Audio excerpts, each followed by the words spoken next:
মূসা নবী তখন জানতে চায়, মালিক আমি তো তোমার সাথে কথা বলতে চাইলি, তুর পাহাড়ে এসে কথা বলি, কিন্তু ওই উম্মত কোথায় গেলে তারা কথা বলবে? কোন পাহাড়ে যায় তারা কথা বলবে একটু কও না? কোন পর্বতে যায় তারা কথা কইব একটু কও? আল্লাহ পাক তখন কয়, মূসারি আমার বন্ধুর উম্মত কোনো পাহাড় পর্বতে আসা লাগবে না। যখনই ওরা আমার সাথে কথা বলতে চাইবি তখন নামাজে দাঁড়াইলেই কথা শুরু হয়ে যাবে। ঘরে নামাজে দাঁড়াবে, সেখান থেকে আমার সাথে কথা শুরু হবে। দোকানে নামাজে দাঁড়ালে দোকানে আমার সাথে তার কথা শুরু হয়ে যাবে। হাওরে দাঁড়াইছে নামাজে আমার নবীর উম্মত, আমার বন্ধুর উম্মত হাওরে দাঁড়াইলে ওখানে আমার সাথে তার কথা শুরু হয়ে যাবে। ও মালিক তাহলে তুমি কেমনে কথা বলো একটু কও না? আল্লাহ পাক তখন কয়, মূসা শোনো, যখনই আমার বন্ধুর উম্মত কোরআন তেলাওয়াত করব তখন আমি তার সাথে কথা কই। নামাজি নামাজে দাঁড়ায় আল্লাহর সাথে কথা কয়, আর কোরআন তেলাওয়াতকারীর সাথে আল্লাহ নিজে কথা কয়। এজন্যই রাসূল বলেন, মুসাল্লি ইউনাজি রাব্বা, নামাজি নামাজে দাঁড়ায় আল্লাহর সাথে কথা কয়, আর কোরআন তেলাওয়াতকারীর সাথে আল্লাহ নিজে কথা কয়। তাহলে কোরআন তেলাওয়াতের দরকার আছে না নাই? কোরআন তেলাওয়াতের দরকার আছে না নাই? রমজান আসতেছে, তেলাওয়াত বেশি বেশি করে করব। রমজান আসতেছে, তেলাওয়াত বেশি বেশি করে করব। রমজান আসতেছে, খতমে তারাবি নিজেরাও পড়ব। কারণ হলো কোরআন তেলাওয়াত যে করে, যে শুনে, তার সাথে আল্লাহ কয় আমি নিজে কথা কই। সুবহানাল্লাহ, একটু আওয়াজ দিয়ে আরে একটু জোরে কও না সুবহানাল্লাহ। প্রশংসা করব কার? আরো জোরে কও না কার? ওয়াহদাত কি হিফাজত নেহি বেকুওয়াত বাজু, ওয়াহদাত কি হিফাজত নেহি বেকুওয়াত বাজু, आती नहीं कुछ कमी हक़ खुदा दा, आती नहीं कुछ कमी हक़ खुदा दा, ऐ मर्द खुदा तुझको क़ुव्वत नहीं हासिल, जा बैठ किसी गार में अल्लाह को कर याद, जा बैठ किसी गार में अल्लाह को कर याद। মুসলমানের আওয়াজ এখন আল্লাহু আকবার। এইবার আল্লাহ কন্যা 50 ওয়াক্ত দিলাম, আমার আপনার নবী 50 ওয়াক্ত হয়ে বড় খুশি চলে আসতেছেন, কিন্তু আল্লাহ পাকের মন চায় না। আল্লাহ পাকের মন চায় দোস্তরে আরো কিছু দেখবো, আরো কিছু কথা কইব। দোস্ত তো জায়গা। এবার আল্লাহ মুসা নবীর অ্যাডভান্স মেসেজ, দেখো মুসা আমার দোস্ত তোমার দাঁড়ে দিয়ে যাইব, তুমি দোস্তরে বুঝাই এসো নাই, আরেকটু ফিরত ফাটাই দিও, আমি আরেকটু দেখতাম কথা কইতাম। সুবহানাল্লাহ জোরে কও। সবাই আল্লাহর আশিক, আর আল্লাহ নিজে আমার আপনার নবীর আশিক। সুবহানাল্লাহ জোরে কও। মুসা নবী কয়, নবী গো, ও নবী আপনি এত খুশি হয়ে কই যান? আল্লাহর নবী কয়, মুসা আমার উম্মতের জন্য আল্লাহ পাক মেরাজের ব্যবস্থা করেছি, এজন্য আমি বড় খুশি। কেমনে গো নবী? কয় 50 ওয়াক্ত নামাজ।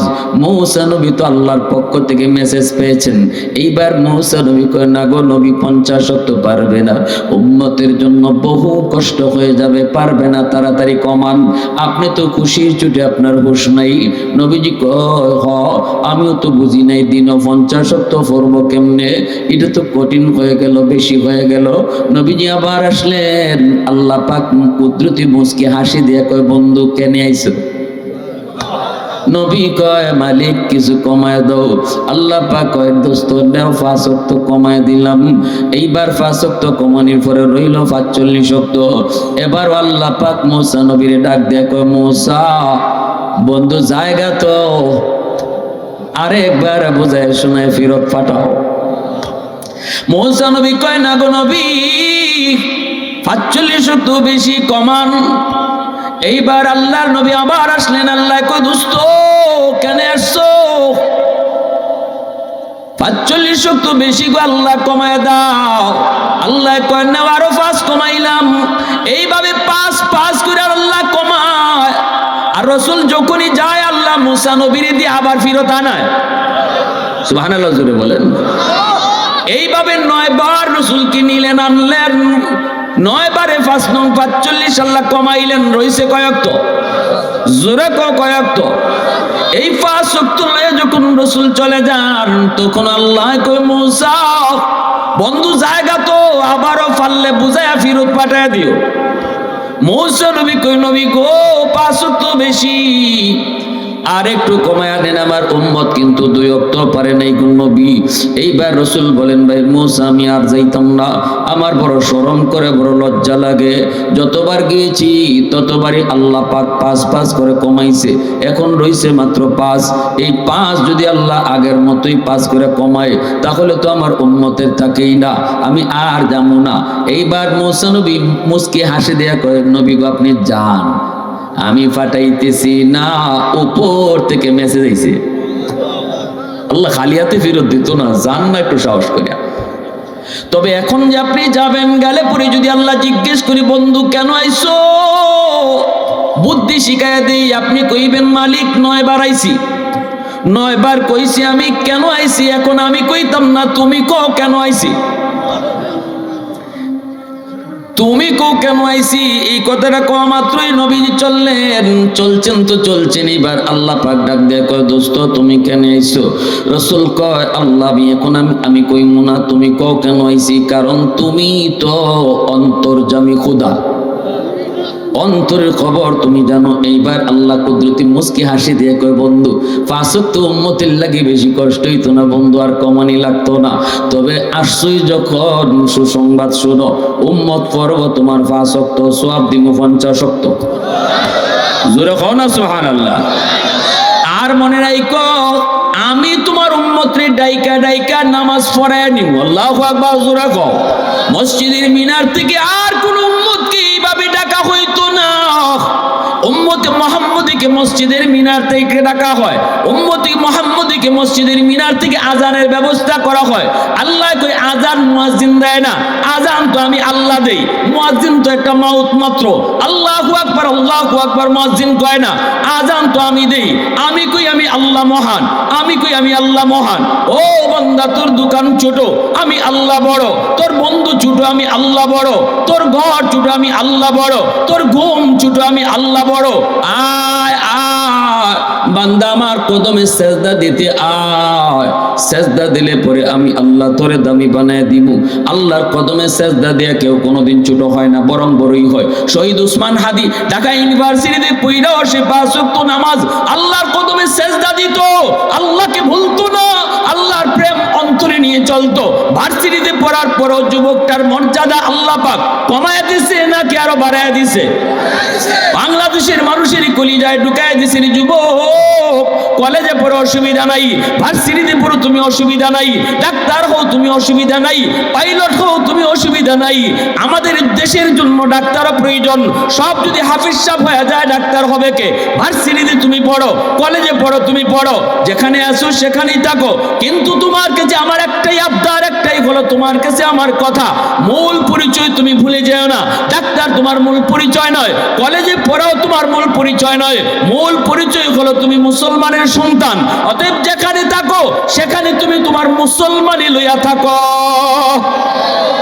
আজানের সময় নামাজ ভুলো না, হালাল হারাম কখনো ভুলে যেও না। নেতার কাছে জান বিক্রি করে দিও না, নেতার কাছে জীবন বিক্রি করে দিও না। তোমার এই জান আর মাল আল্লাহ কিনে নিছে, যিনি মালিক তিনি যখন চায় তারে বুঝাইয়া দাও।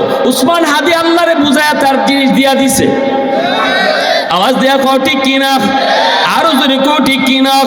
বাংলাদেশের যুব সমাজ তোমার সামনে 2টা পথ, একটা হলো শহীদ উসমান হাদির পথ, আরেকটা পথ হলো খুনি ফয়সলের পথ। তুমি শহীদ উসমান হাদির পথ ধরবা নাকি খুনি ফয়সলের পথ ধরবা, সিদ্ধান্ত তোমার। যদি তুমি খুনি ফয়সলের পথ ধরো নিজে কলঙ্কিত হবা, বাপ্পারও কলঙ্কিত করবা। শহীদ উসমান হাদির পথ ধরো নিজে অলঙ্কিত হবা, বাপ্পারও অলঙ্কিত করবা। চলে যাবে তুমি একদিন, কিন্তু সারা দুনিয়া তোমার জন্য কাঁদবি। এমন জীবন করো হে গঠন, মরিলে হাসিবে তুমি, কাঁদিবি ভুবন। এমন জীবন করো হে গঠন, মরিলে হাসিবে তুমি, কাঁদিবে ভুবন। এজন্য আমরা বলি না, কাউকে বলি না সবাই মাদ্রাসায় ভর্তি হয়ে যাও, সবাই আমার মতো ওয়াজি হও, সবাই আমার মতো মুফতি সাহেব হও। এটা তোমার জন্য ফরজ নয়, কিন্তু তোমার জন্য ফরজ হলো মুসলমানি শিক্ষা করা এবং মুসলমানি ধইরা রাখা, এটা তোমার জন্য ফরজ। কলেজে পড়ো, নামাজ ভুলে যেও না। ভার্সিটিতে পড়ো, তুমি নামাজ ভুলে যেও না। নাস্তিকদের ভিড়ে যাও, তুমি নাস্তিকদের পক্ষে কথা বলবা না। নাস্তিকদের ভিড়ে যেও, নাস্তিকদের হৃদয় কাঁপায়া কোরআনের স্লোগান তুলবা। আর একটু আওয়াজ দিয়ে স্লোগান দাও, একটা জোরে স্লোগান দাও। আরে মাইকলি একটা স্লোগান দাও।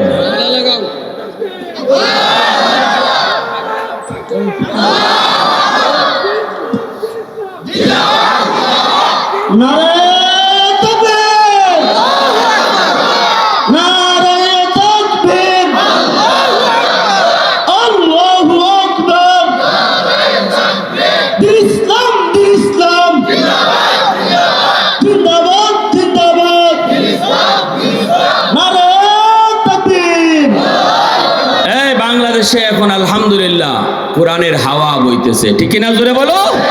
সারা দেশের মানুষ, প্রতিটা মানুষের অন্তরে চাহিদা। এক শহীদ উসমান হাদি দেশ ঘুরাই দিয়ে গেছে, যুবকদের দ্বারা দেশের বিপ্লব হয়েছে। তারপরে এক শহীদ উসমান হাদির দ্বারা যুবকরা তাদের এই বিপ্লবের উপর আরো মজবুত হয়েছে। একটা জিনিস মনে রাখবা, দিলের ভিতরে আল্লাহর প্রেম রাখো আর খাঁটি দেশ প্রেম রাখো, আল্লাহ তোমার শহীদ উসমান হাদি বানায় দিবে।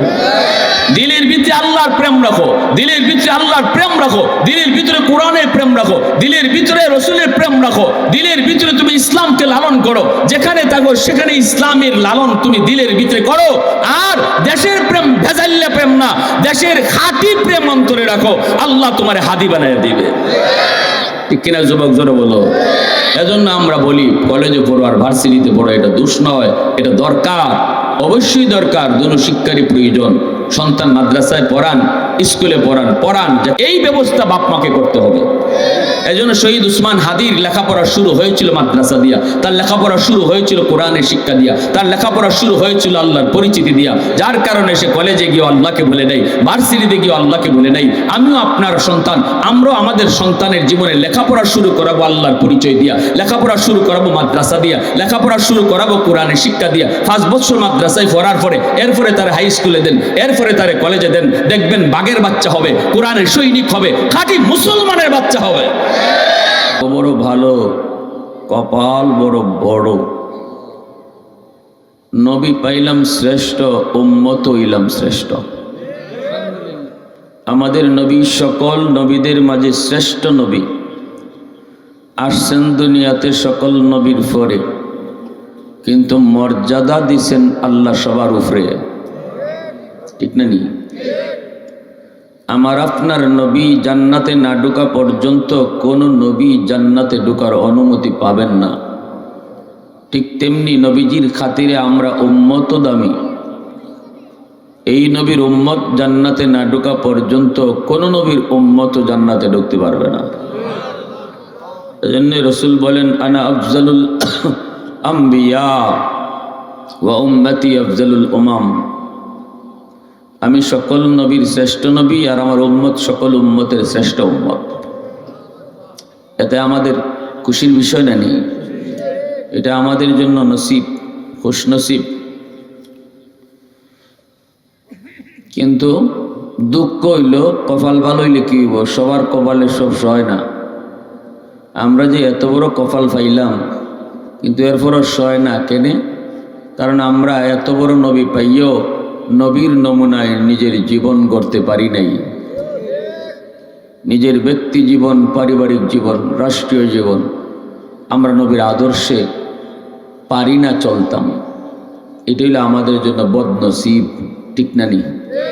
যে নবীর উম্মত হওয়ার জন্য বনি ইসরায়েল নবীরা পর্যন্ত আল্লাহর কাছে আবদার করছে, উম্মত হইতো উম্মত। আল্লাহ আবদার কবুল করে নাই। আর আমরা সেই নবীর উম্মত হইয়া আজকে আমার চাল চলন, আচার ব্যবহার, ব্যবসা বাণিজ্য, চাকরি বাকরি, দুনিয়ার লেনদেন সব কিছুতে আমরা নবীর সুন্নতের বাহিরে, নবীর আদর্শের বাহিরে। এটাই হলো আমাদের জন্য বদনসিব। প্যারে হাজিরিন, আজকে রাত শবে মেরাজ নানি, রজব মাসের ২৬ তারিখ দিবাগত রাত। এই রাতে আল্লাহ আমার আপনার নবীর শান মানের ইতিহাস রাখছেন। সকল নবীকে এক জায়গায় জমা করে, সেই জায়গা হলো মসজিদে আকসা, বাইতুল মুকদ্দাস। সেই মসজিদে আকসায় সব নবীকে জমা করে আমার নবী আপনার নবীকে ইমাম বানাইয়া সবাইকে নবীর পিছনে নামাজ আদায় করাইছেন। এজন্যই নবীজি ইমামুল মুরসালিন, সকল নবীদের ইমাম, সকল নবীদের ইমাম। প্যারে হাজিরিন, তেলাওয়াতকৃত আয়াতে আল্লাহ বলেন, লাকাদ মান্নাল্লাহু আলাল মুমিনিন ইয বাআসা ফীহিম রাসূলাম মিনহুম। মুমিন শোনো, আমি আল্লাহ তোমাদেরকে যত নিয়ামত দিছি, যত নিয়ামত তুমি আমি আল্লাহর পক্ষ থেকে পেয়েছ, সব নিয়ামতের ভিতরে সবচেয়ে বড় নিয়ামত আল্লাহ বলতেছেন, তোমারে আমি যা দিছি এর মাঝে সবচেয়ে বড় কোনটা, এটা আমি আল্লাহ কইতেছি। আল্লাহ নিজে কইতেছেন, সবচেয়ে বড় নিয়ামত তোমারে দিছি, সেটা হলো আমার রসুলকে তোমাদের মাঝে পাঠাইছি।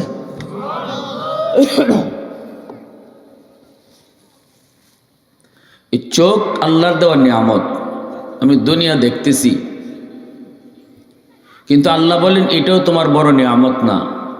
তুমি যদি অন্ধ থাকো তবু অসুবিধা নেই, যদি আমার রসুলকে তুমি ফাইলাও। অর্থাৎ আমার রসুলকে তোমাদের মাঝে পাঠাইছি, এটা হলো সবচেয়ে বড় নিয়ামত। হাত পাইছো, পা পাইছো, সুস্থ দেহ পাইছো, সব শেষে তুমি একটা হায়াত পাইছো। এই হায়াতের চেয়েও আল্লাহ বলতেছেন আমার রসুলকে তুমি পাইছো, এটা তোমার সবচেয়ে বড় নিয়ামত। আমরা তো এই কথা মনে করতে পারি যে আমি যদি নাওই বাঁচলাম তো নিয়ামত দিয়ে কি হইতো দিলা। পৃথিবীতে কেউ চিরজীবন বাঁচার জন্য আসি নাই, একদিন না একদিন মরতেই হবে। এই কথাতে কারো কোনো দ্বিমত আছে?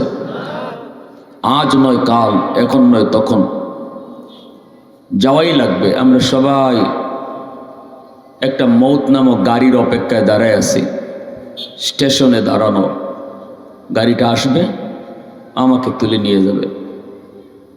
সবাই আমরা এক গাড়ির অপেক্ষায়। কারো গাড়ি এখনই আসতেছে, কাউকে এখন নিতেছে, কাউকে একটু পরে নিতেছে। যাত্রী আমরা সবাই একই পথের।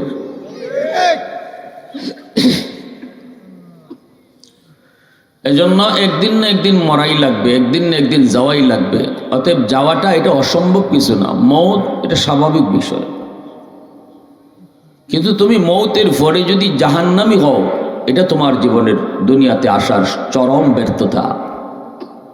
তো আল্লাহ বলেন আমার রসুলকে তুমি পাইয়া মরণের পরে যাতে জাহান্নামী হইতে না হয়, জান্নাতি হইতে পারো, এই ব্যবস্থাটা যে আমি আল্লাহ রসুল পাঠাইয়া তোমার কাছে রাখছি। এজন্য তোমার জীবিত থাকার চেয়েও রসুলকে পাওয়া তোমার কাছে সবচেয়ে বড় নিয়ামত। সুবহানাল্লাহ বিহামদিহি সুবহানাল্লাহিল আযীম। এজন্য আল্লাহ পাক রব্বুল আলামিন এই রাতে আমার আপনার নবী রহমতের নবীকে ঐতিহাসিক একটা সফর করাইলেন, সান্ত্বনা দিলেন। এটা রসুলের প্রতি আল্লাহ পাকের পক্ষ থেকে এক পুরস্কার, সান্ত্বনা, আল্লাহর পক্ষ থেকে একটা মায়া, আমন্ত্রণ, দাওয়াত। যে বৎসর রসুলের সবচেয়ে বড় পেরেশানি ছিল, আমুল হজুন বলা হয়। একদিকে আপন চাচা আবু তালিব, ইনিও মারা গেলেন। যদিও আবু তালিব মুসলমান হন নাই, কিন্তু রসুলকে সাপোর্ট করেছেন কঠিনভাবে। আবু তালিব মুসলমান না, কিন্তু এরপরও কইছেন আমার বাতিজা মুহাম্মদের গায়ে যদি কেউ টাচ করো, মনে রেখো আমি চাচা আবু তালিব, বাতিজার গায়ে যে রক্ত এটা আমার গায়েও আছে। সোজা কথাই বা কইতেছেন। এই জন্য আবু তালিব জীবিত থাকতে আবু জাহেল, উতবা, সাইবা কেউ রসুলের গায়ে টাচ করার বা রসুলকে আঘাত করার সাহস করে নেয়। সেই চাচা যে বছর মারা যান, রসুলের অর্ধেক নাই মনে হইতেছে, এক হাত নাই। আবার রসুলের প্রিয়তমা স্ত্রী আম্মাদান খাদিজাতুল কুবরা রাদিয়াল্লাহু তাআলা আনহা, যিনি রসুলকে গড়ে সবচেয়ে বেশি সাপোর্ট করতেন। রসুল সারাদিন দাওয়াতের কাজ করে যখন ক্লান্ত হয়ে গালাগালি শুনে আঘাত পেয়ে গড়ে আসতেন, তখন আম্মাদান রসুলকে এমনভাবে আঁকড়ায় ধরতেন, এমনভাবে জড়ায় নিতেন, রসুল এই ব্যথার কথা ভুলে যেতেন। এতটাই আশ্রয়ের জায়গা ছিলেন আম্মাদান খাদিজাতুল কুবরা রাদিয়াল্লাহু তাআলা আনহা। ইসলামের ইতিহাসে যে মহিষী নারী, তার অবদান কখনো আলোচনা করে শেষ করা যাবে না। যার জীবদ্দশায় রসুল আর কোনো বিবি বিয়ে করেননি, যার জীবদ্দশায় রসুল আর দ্বিতীয় বিয়ে করেন নাই। নবীজির যে কজন ছেলে মেয়ে সন্তান ছিল আম্মাদান খাদিজাতুল কুবরার গর্ভ থেকেই, আর কারো গর্ভ থেকে রসুলের কোনো সন্তান নেই। আরেকজন মারিয়া কিপ্তিয়া, তার গর্ভ থেকে। তো এজন্য এই দুজন 1 বৎসর মারা গেছেন। এইটা আল্লাহ রসুলের জন্য কত বড় পেরেশানি, কত বড় পেরেশানি। রসুল এত পেরেশানি, এই অবস্থায় আল্লাহ রসুল ভাবলেন যে আমি একটু তায়েফ যাই। যেহেতু দুধমা হালিমার এলাকার রসুলের শিশুকালটা এই তায়েফে কাটছে, মনে করছেন যে তায়েফের মানুষের রসুল একটু মায়া করব। কিন্তু যে চিন্তায় গেলেন সেখানে যে হিতে বিপরীত হলো। তায়েফের মানুষগুলি রসুলকে আদর করলো না নির্যাতন করলো? কঠিন নির্যাতন করলো, কঠিন নির্যাতন। রক্তাক্ত হলেন নবীজি, আল্লাহ রসুল কঠিন রক্তাক্ত হলেন। যায়েদ ইবনে হারেসা নবীজির পালক পুত্র সাথে ছিলেন। ইনার বিবরণ শুনলে এখনো হাদিসে যারা পড়ে, আমরা যারা পড়াই, চোখের পানি রাখা যায় না। যায়েদ ইবনে হারেসা শুধু এতটুকু বলছিলেন তায়েফের উশৃঙ্খল যুবকদেরকে, এই মানুষটারে তোরা মারিস না, নে আমি আমার ফিটটা দিলাইছি, আমারে জাফারও মারো। আমার মায়ার নবীর এইভাবে কুলে লইয়া যায়েদ ইবনে হারেসা শুধু বলছে, আর মারিস না তোরা, কত মারবি, আমারে মার। রসুলের শরীর থেকে রক্ত জড়তে জড়তে জুতা আটকে গেছে, জুতা আটকে গেছে।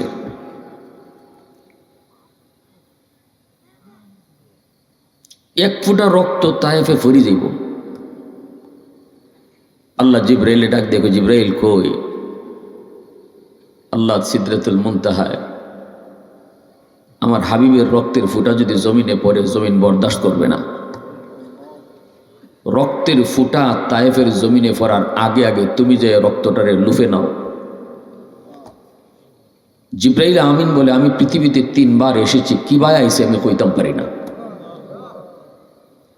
আমি আমার সবগুলি ডানা একসাথে ব্যবহার করছি 3টার সময়।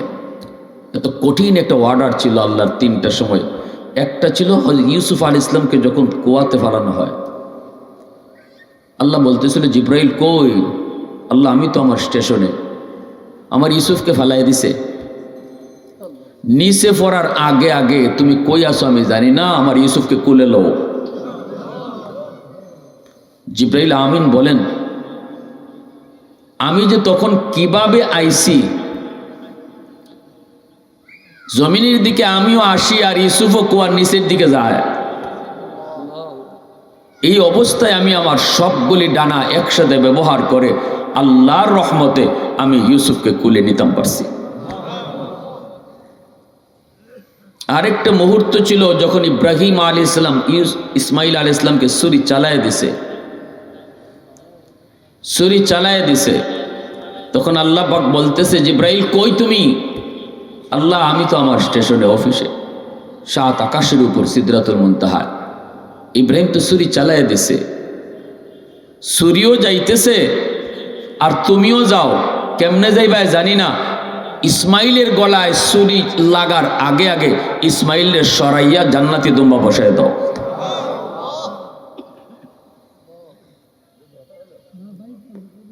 আরেকটা সেই মুহূর্ত ছিল আমার নবী জাহানের বাদশাহ রহমাতুল্লিল আলামিনকে তায়েফের মাটিতে যখন উশৃঙ্খল যুবকগুলি মারে, আর রসুলের রক্তের ফুটাটা মাটির দিকে পড়তেছে, আর আল্লাহ কয় এটা মাটির পড়ার আগে আগে রক্ত লুফে নাও। ওই সময় যে আমি কিভাবে আইছি আমি জানি না, যেরকম সুবহানাল্লাহ। আমার ভাইরা বন্ধুরা, যুবক, দ্বীনের নবী, মায়ার নবী যখন তিনি ক্লান্ত পরিশ্রান্ত, আল্লাহ পাক রব্বুল আলামিন তখন বলে, বন্ধু, একই বৎসর চাচাও মারা গেল, অর্ধাঙ্গিনীও চলে গেল, তাইফে গিয়েছ, সেখানেও তুমি আশা অনুযায়ী কিছু পাও নাই, বরং কষ্ট পেয়েছ। বন্ধু, তুমি কষ্ট পেও না, আসো, আমি আল্লাহ তোমাকে দাওয়াত করি, আসো আমার কাছে আসো। এমন এক ঐতিহাসিক দাওয়াত, এমন এক ঐতিহাসিক ভ্রমণ, কোন নবীকে আল্লাহ পাক এমন সফর আল্লাহ করায় নাই রে যুবক। তোমার আমার নবীকে আল্লাহ পাক যেই সফর করালেন, যেই দাওয়াত করলেন, হাতেমে কাবায় নবীজি ঘুমাইছেন। এই অবস্থায় আল্লাহ পাক রব্বুল আলামিন উম্মে হানির ঘরে যখন রসুল ঘুমন্ত, জিব্রাইলকে বলেন, জিব্রাইল যাও, আমার বন্ধুকে যে নিয়ে আসো। আজকে রাত, এই যে শবে মেরাত, রজব মাসের 26 তারিখ দিবাগত রাত, আল্লাহ পাক রব্বুল আলামিন পবিত্র কোরআনুল কারীমে নিজে বলেছেন, সুবহানাল্লাযী আসরা বিআবদিহি লাইলাম মিনাল মাসজিদিল হারাম ইলাল মাসজিদিল আকসা। আল্লাহ পাক রব্বুল আলামিন কয়, জিব্রাইল, বন্ধুকে তুমি মসজিদে আকসায় নিয়ে আসো। সকল নবী, সোয়া লক্ষ পয়গম্বরকে আমি মসজিদে আকসায় জমা করেছি। আদম নবী থেকে নিয়ে ঈসা নবী পর্যন্ত সকল নবীকে আল্লাহ পাক মসজিদে আকসায় জমা করে রসুলকে দাওয়াত করলেন। জিব্রাইল আমিন তিনি রসুলকে নিয়ে রওনা করলেন। কোথায়? মসজিদে আকসায় যাবেন। বোরাকের পিঠে সওয়ার হয়ে রসুল যখন রওনা শুরু করে দিলেন, লম্বা ঘটনা, লম্বা ইতিহাস, এদিকে আমি যাব না, আমি মূল কথাগুলো আপনাদেরকে বলতেছি, একটু মন দিয়ে শুনেন। রসুলকে নিয়ে চলে গেলেন মসজিদে আকসার কাছে। আল্লাহর নবীকে নিয়ে তিনি বোরাকের পিঠ থেকে রসুলকে নামাইলেন। আদম নবী থেকে নিয়ে নূহ নবী, ইব্রাহিম নবী, জলিলুল কদর পয়গম্বরগণ রসুলকে তারা সুস্বাগতম জানালেন। পরিচয় পর্ব শেষ হলো। এরপরে জিব্রাইলকে আল্লাহ ডাক দিয়া কয়, জিব্রাইল, আজান দাও। বুরাকটারে তুমি একটা পাথরের মধ্যে রশি দিয়া বাঁধো, আজান দাও, আজান। জিব্রাইল আজান দেওয়া শুরু করলেন। আল্লাহু আকবার, আল্লাহু আকবার, আশহাদু আল্লা ইলাহা ইল্লাল্লাহ, আশহাদু আন্না বলি জিব্রাইল থেমে গেলেন। আল্লাহ পাক রব্বুল আলামিন কয়, জিব্রাইল থামছো কেন? জিব্রাইল কয়, মালিক, কোন নবীর নাম নেব? সব নবী তুই জায়গায় হাজির, আজানের মধ্যে আমি কোন নবীর নাম নেব? আল্লাহ পাক রব্বুল আলামিন তখন বলে, জিব্রাইল, কেমন প্রশ্ন করেছ? আমি আল্লাহ বুঝি নেই। এই সব নবীরই জমা করেছি আমার বন্ধুর পিছনে নামাজ পড়ানোর জন্য, আর তুমি কিনা আজানের মধ্যে কোন নবীর নাম নিবা, এই প্রশ্ন আমারে করছো। দেরি করবা না, আমার বন্ধু মুহাম্মাদুর রাসূলুল্লাহর নাম তুমি আজানে বলে দাও। আল্লাহু আকবার, জোরে বলো। আশহাদু আন্না মুহাম্মাদুর রাসূলুল্লাহ। আজানের পূর্ব শেষ হয়ে গেল। এইবার আল্লাহ পাক বলে, জিব্রাইল, সবাইকে বলো মসজিদে যে কাতার বন্দী হওয়ার জন্য। সামনের কাতারে জলিলুল কদর পয়গম্বর, দামি দামি বড় বড় পয়গম্বর সামনের কাতারে। রসুল বলেন, আমিও সামনের কাতারে, জিব্রাইলও সামনের কাতারে, আদম নবীও সামনের কাতারে, ইব্রাহিম নবীও সামনের কাতারে, নূহ নবীও সামনের কাতারে। হঠাৎ করে জিব্রাইল একামত শুরু করে দিলেন, অথচ ইমাম কে হবে কেউ জানে না। ইমামের জায়গা এখনো খালি। জিব্রাইল একামত দেওয়া শুরু করে দিলেন। রসুল বলেন, আমি মনে মনে ভাবতেছিলাম, মনে হয় এত বড় জামাতের ইমামতিও জিব্রাইলই করব। একামত শেষ হওয়ার পর রসুল বলেন, ভাই জিব্রাইল, একামত তো তুমি শেষ করে দিয়েছ, কিন্তু ইমাম সাহেব কই? ইমাম সাহেব কোথায়? ইমাম সাহেবের জায়গা তো এখনো খালি। জিব্রাইল আমিন রসুলের হাত ধইরা মুস্কি হাসি দিয়া বলতেছেন, নবী গো, এত বড় জামাতের ইমামতি শুধু আল্লাহ আপনাকেই দান করেছে। নবী গো, এত বড় জামাতের ইমামতি আল্লাহ আপনাকেই করতে বলেছে। জানেননি গো নবী, আপনার পিছনে আজকে কারা কারা নামাজ আদায় করব? আদম নবী থেকে নিয়ে শুধু শেষ ঈসা নবী পর্যন্ত নবীরা না, আকাশের সম্মানিত ফেরেশতারাও এই জামাতে শরীক। সুবহানাল্লাহ আওয়াজ দিয়া কও, আরেকটু জোরে কও না সুবহানাল্লাহ, আরো জোরে কও না সুবহানাল্লাহ। में तेरी वाइसी ने दंदान को तोरा, बू बकर उम्र नक्श कदम तेरा न छोरा। उल्फत में तेरी वाइसी ने दंदान को तोरा, बू बकर उम्र नक्श कदम तेरा न छोरा। अयुशाक नबी वाके असरार मदीना, सुल्तान का सुल्तान है सुल्तान मदीना। सरकार का सरकार है सरकार मदीना। गुलजार का गुलजार है गुलजार मदीना। अल्लाह ने मक्का ही में ये काबा बनाया, इस काबा का काबा तेरे मरकद को बनाया। अल्लाह ने मक्का ही में ये काबा बनाया, इस काबा का काबा तेरे मरकद को बनाया।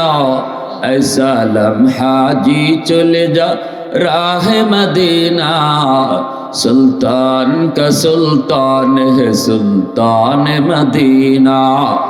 सरकार का सरकार है सरकार मदीना। गुलजार का गुलजार है गुलजार मदीना। मुसलमाনের आवाज को अल्लाहु আকবার। আল্লাহ নবী বলেন ইমামতির পূর্ব শেষ। এরপরে জিব্রাইল কই নবী গো, এখন চলেন উর্দু আকাশের দিকে আল্লাহ পাকের আমন্ত্রণে। আল্লাহ পাকের আমন্ত্রণে জিব্রাইল রসুলকে নিয়ে চলে গেলেন। ভাইরা বন্ধুরা, এইদিকে আরেকটা ঘটনা কইলেই, রসুল যে ওই দিন আসলেন মসজিদে আকসায়, সকল পয়গম্বরকে আল্লাহ জমা করলেন। এই ঘটনা দেখলো কে? এই ঘটনা বুঝলো কেমনে? ভাইরা বন্ধুরা, এর ভিতরে খাসাইসুল কুবরা নামক কিতাবের ভিতরে লিখিন, রোম সম্রাটের কাছে নবীজি কালেমার দাওয়াত দিয়া যখন চিঠি লিখলেন, রোম সম্রাট কয় মুহাম্মদ ভালো না খারাপ, সত্য না মিথ্যা কেমনে বুঝবো? মুহাম্মদ তো আমাকে কালেমার দাওয়াত দিয়ে চিঠি দিয়েছে, তোমরা তাড়াতাড়ি তালাশ করে দেখো মক্কার কোনো মানুষ আমার রাজ্যে আসেনি, মুহাম্মদ সম্পর্কে একটু জানার চেষ্টা করব। খুঁজে খুঁজে তারা পেয়ে গেল মক্কার লিডার আবু সুফিয়ান। তখনও তিনি কালেমা পড়ে মুসলমান হন নাই। নবীজির সাথে চরম দুশ্মনী, আল্লাহর নবীর সাথে কঠিন দুশ্মনী, সম্পর্কেও কিন্তু নবীজির শ্বশুর। আবু সুফিয়ান হলেন নবীজির শ্বশুর, নবীজির একজন পবিত্র বিবি। আমার আপনার মা নাম হলো উম্মে হাবিবা। উম্মে হাবিবা রাদিয়াল্লাহু তাআলা আনহা, তিনি হলেন আবু সুফিয়ানের মেয়ে। এইদিকে রসুল মায়ার নবী দয়ার নবীর শ্বশুর, নবীজি হলেন আবু সুফিয়ানের মেয়ের জামাই। এরপরও কিন্তু সম্পর্ক বড় খারাপ। আবু সুফিয়ান নবীকে মেনে নিতে পারেই না, সব সময় ক্ষতি করার চিন্তা, সব সময় ক্ষতি করার প্ল্যান। খুঁজে খুঁজে তারা পেয়ে গেল আবু সুফিয়ান। ওনাকে পেয়ে রোম সম্রাটের সামনে হাজির করা হয়। এইবার রোম সম্রাট ডাক দিয়া কয়, নাম কি তোমার? কয় আবু সুফিয়ান। বাড়ি কই তোমার? কয় মক্কায়। মুহাম্মদ রে তুমি চিনোনি? আবু সুফিয়ান কয় চিনবো না মানে? মুহাম্মদ রে ভালো করে চিনি। কও তো মুহাম্মদ ভালো না খারাপ? মুহাম্মদ সত্যবাদী না মিথ্যাবাদী? কও একটু আমারে কও। মুহাম্মদ তো আমার কাছে কালেমার দাওয়াত দিয়া চিঠি দিয়েছে, এখন আমার একটু জানতে মন চায় মুহাম্মদ ভালো না খারাপ। আবু সুফিয়ান লিডার চিন্তায় পড়ে গেল, এখন কেমনে কি কই? আমি যদি কই মুহাম্মদ খারাপ, তাহলে কথাটা ডাহা মিশা কথা, ডাহা মিশা কথা।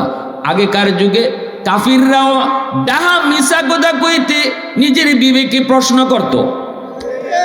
আর আমরা এখন মিশা মাত না মাতলে পেটের ভাতও জমায় না, ঠিক না?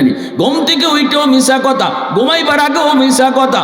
অথচ মিথ্যা কথা হলো সকল গুনার মা। যে মানুষটাই মিথ্যা কথা কইতে পারে এর সব গুনাহ করতে পারে। ভালো করে মনে রাখবেন, যে মিথ্যা কইতে পারে তার দ্বারা সব গুনাহ সহজ, আর যে মিথ্যা কইতে পারে না তার দ্বারা সব গুনাহ কঠিন। ঠিক কিনা ভাই, জোরে বলে? এজন্য আল্লাহ রসুল কইছেন যে মিশা কথা ছেড়ে দাও, দেখবা অটো সব গুনাহ থেকে তুমি বেঁচে গেছো। খালি মিশা কথাটা ছেড়ে দাও, দেখবা তুমি গুনাহ থেকে বেঁচে গেছো। আমার ভাইরা, বন্ধুরা, যুবক, এই দিকে আবু সুফিয়ান তখন চিন্তায় পড়ে গেল, কেমনে কি কই? যদি বলি মোহাম্মদ খারাপ, তাহলে তো আমার কথাটা ডাহা মিশা কথা।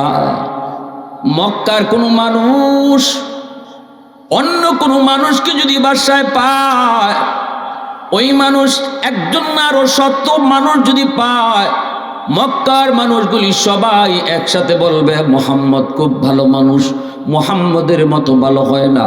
মোহাম্মদকে সত্যবাদী উপাধি আমরাই দিয়েছি, আল আমিন উপাধি আমরাই দিয়েছি। অতএব কেমনে বলি মোহাম্মদ খারাপ, কেমনে বলি মোহাম্মদ মিথ্যাবাদী? তাহলে এখন কি কই? যদি কই মোহাম্মদ ভালো মানুষ, মোহাম্মদ সত্যবাদী মানুষ, এটাও তো হয় না। তাহলে তো বড় ফেস লাগে, বেড়া লাগে। বাদশাহ কইব, যদি মোহাম্মদ এতই ভালো হয় আর সত্যবাদী হয়, তাহলে তুমি কেন তার ধর্ম মানো না? প্রশ্ন করব, কি করব? ফারাবাসের সিবা চিনেননি? ফারাবাস ভালো কইব না খারাপ কইব, চিন্তায় পড়ে গেল আবু সুফিয়ান। এইবার চিন্তা করে বের করলো, ফাঁকে দিয়ে একটা জবাব দেলাই। ভালো কইব না খারাপও কইব না। আবু সুফিয়ান লিডার, তো লিডারের মাথায় তো লিডারই বুদ্ধি থাকে, ঠিক না? আবু সুফিয়ান কই, ভালো না খারাপ আমি কিছু বলবো না, তবে আমি আপনার একটা কথা বলি। মোহাম্মদ কি কয়, মোহাম্মদের কথাটা শোনার পর আপনি সিদ্ধান্ত নেবেন মোহাম্মদ ভালো কয় না খারাপ কয়, মোহাম্মদ সত্য কয় না মিথ্যা কয়, মোহাম্মদ ভালো মানুষ না খারাপ মানুষ, আপনি বলবেন, আমি কিছু বলবো না। কয় কোন কথা? কয় মোহাম্মদ কয় কোনো এক রাতের অল্প সময়ের ভিতরে সে মক্কা থেকে মসজিদে আকসায় সফর করেছে। এখানে নাকি ১৬ লক্ষ পয়গম্বর জমা ছিল, নবীদের ইমামতিও তিনি করছেন। এরপরে সপ্ত আকাশ পাড়ি দিয়ে আল্লাহ পাকের সাথেও তার কথা হয়েছে।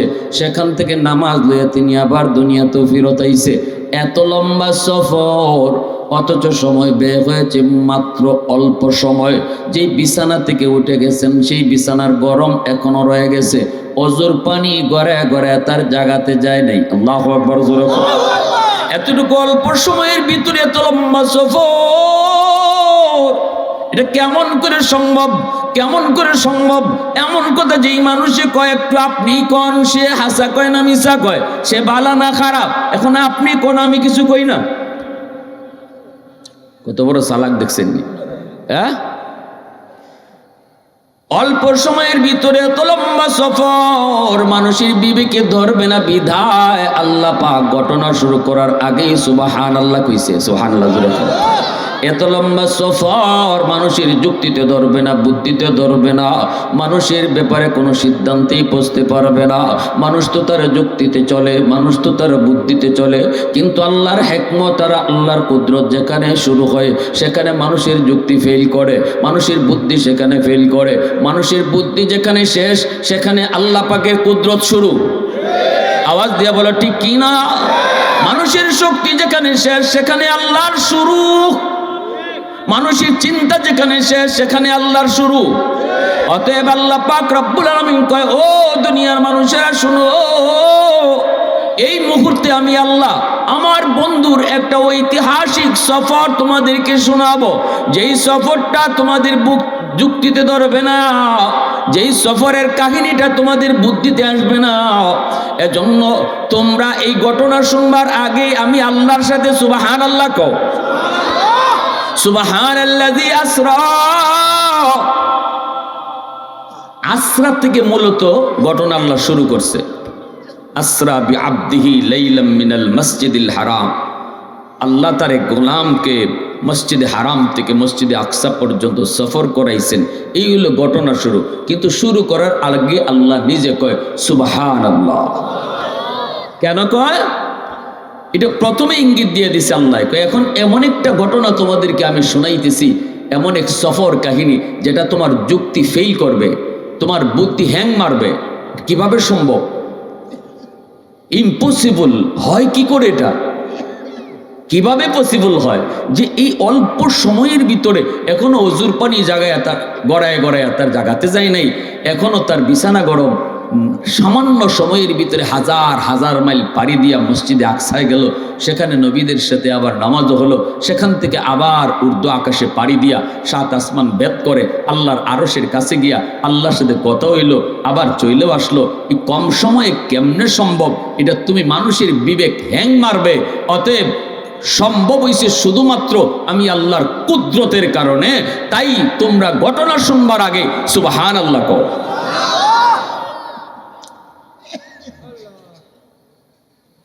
যেই মাত্র এই কথাটা আবু সুফিয়ান রোম বাদশারে শোনাইলো, এইবার রোম বাদশাহ নিজেও তার ব্রেইনে হ্যাং মারলো। রোম বাদশাহ কয় এটাও তো কেমনে সম্ভব, আমারও তো বুদ্ধিতে আসে না, আমারও তো কোনো যুক্তিতে আসে না, এটা কেমনে সম্ভব, কেমনে সম্ভব? সমস্ত হাউসটা নীরব হয়ে গেল, নিস্তব্ধ হয়ে গেল। ওই অবস্থায় দেখা গেল একজন মানুষ, খ্রিস্টান একজন পাত্রী, সে দাঁড়ায় বলতেছে, জাহাপনা আমাকে একটু কথা বলার সুযোগ আপনি দিবেননি? বাদশাহ কয় কোনো অসুবিধা নাই, তুমি কয়েকটু অনুমতি যদি দেন আরবি ভাইটাকে আমি কয়েকটা প্রশ্ন করব। কয় করো। তখনই ওই প্রার্থী ডাক দিয়ে কয়, ও আমার আরবি ভাই, নাম কি তোমার? কয় আবু সুফিয়ান। বাড়ি কই তোমার? কয় মক্কায়। মোহাম্মদকে ভালো করে চিনো? কয় হ্যাঁ ভালো করে চিনি, তারেও চিনি, তার বাপ দাদার সবাইরে আমি চিনি। এইবার ওই পাত্রী ডাক দিয়া বলতেছে, যেই তারিখে উনি মসজিদে আকসায় আসলেন আর নবীদেরকে নিয়ে নামাজ পড়লেন, বোরাকের পিঠে সওয়ার হয়ে আসলেন, এই কোন তারিখ আপনার একটু মনে আসেনি? আবু সুফিয়ান কয় মনে থাকবে না কেন, এটা গেল রজব মাসের 26 তারিখ দিবাগত রাত। যেই মাত্র কইছে রজব মাসের 26 তারিখ দিবাগত রাত, এমনি খ্রিস্টান পাত্রী কই যাব না, ওই রাতে ওই সময়ে মসজিদে আকসার খাদেম ছিলাম, আমি খাদেম। অতএব এই রাত্রের ঘটনায় যদি এটা হয়, তাহলে ওই রাতের ঘটনার জ্বলন্ত সাক্ষী আমি নিজে।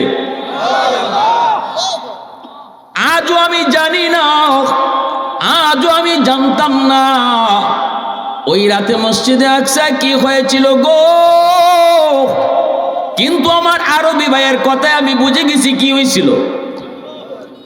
এশার নামাজের পর আমি মসজিদে আকসার দরজা জানালা সব লাগায়া আমি প্রতিদিনের মতোই আমি আমার হুজরায় যেতাম। কিন্তু ওই দিন ওই রাত আমি মেন দরজাটা বন্ধ করতে পারি নেই। শত চেষ্টা করার পরও আমি দরজা বন্ধ করতে পারি না, যেন উপর থেকে বহুত বড় একটা পাহাড় চাপা দিয়ে রাখছে দরজায়, নাড়াইতে পারি না, চারাইতে পারি না, এমন কঠিনভাবে দরজাটা আটকে আছি। মানুষজন ডাকলাম, কেউ আমরা দরজা নাড়াইতে পারি না। মিস্ত্রি ডাকলাম, মনে হয় কোনো কলকব্জা আটকে আছি। মিস্ত্রি এসে চেক করে কয় কোনো কলকব্জা আটকে নাই। তাহলে কেন দরজা নাড়াইতে পারি না, দরজা কেন লাগাইতে পারি না? চিন্তায় পড়ে গেলাম, কিন্তু কিছুই করার নাই। শেষ পর্যন্ত দরজাটা খোলা রেখে আমি চলে গেলাম। ফজরের সময় আমি দ্রুত আসলাম গো, যাই দেখি দরজাটা তো খোলা রাইখেই তো চলে এসেছিলাম।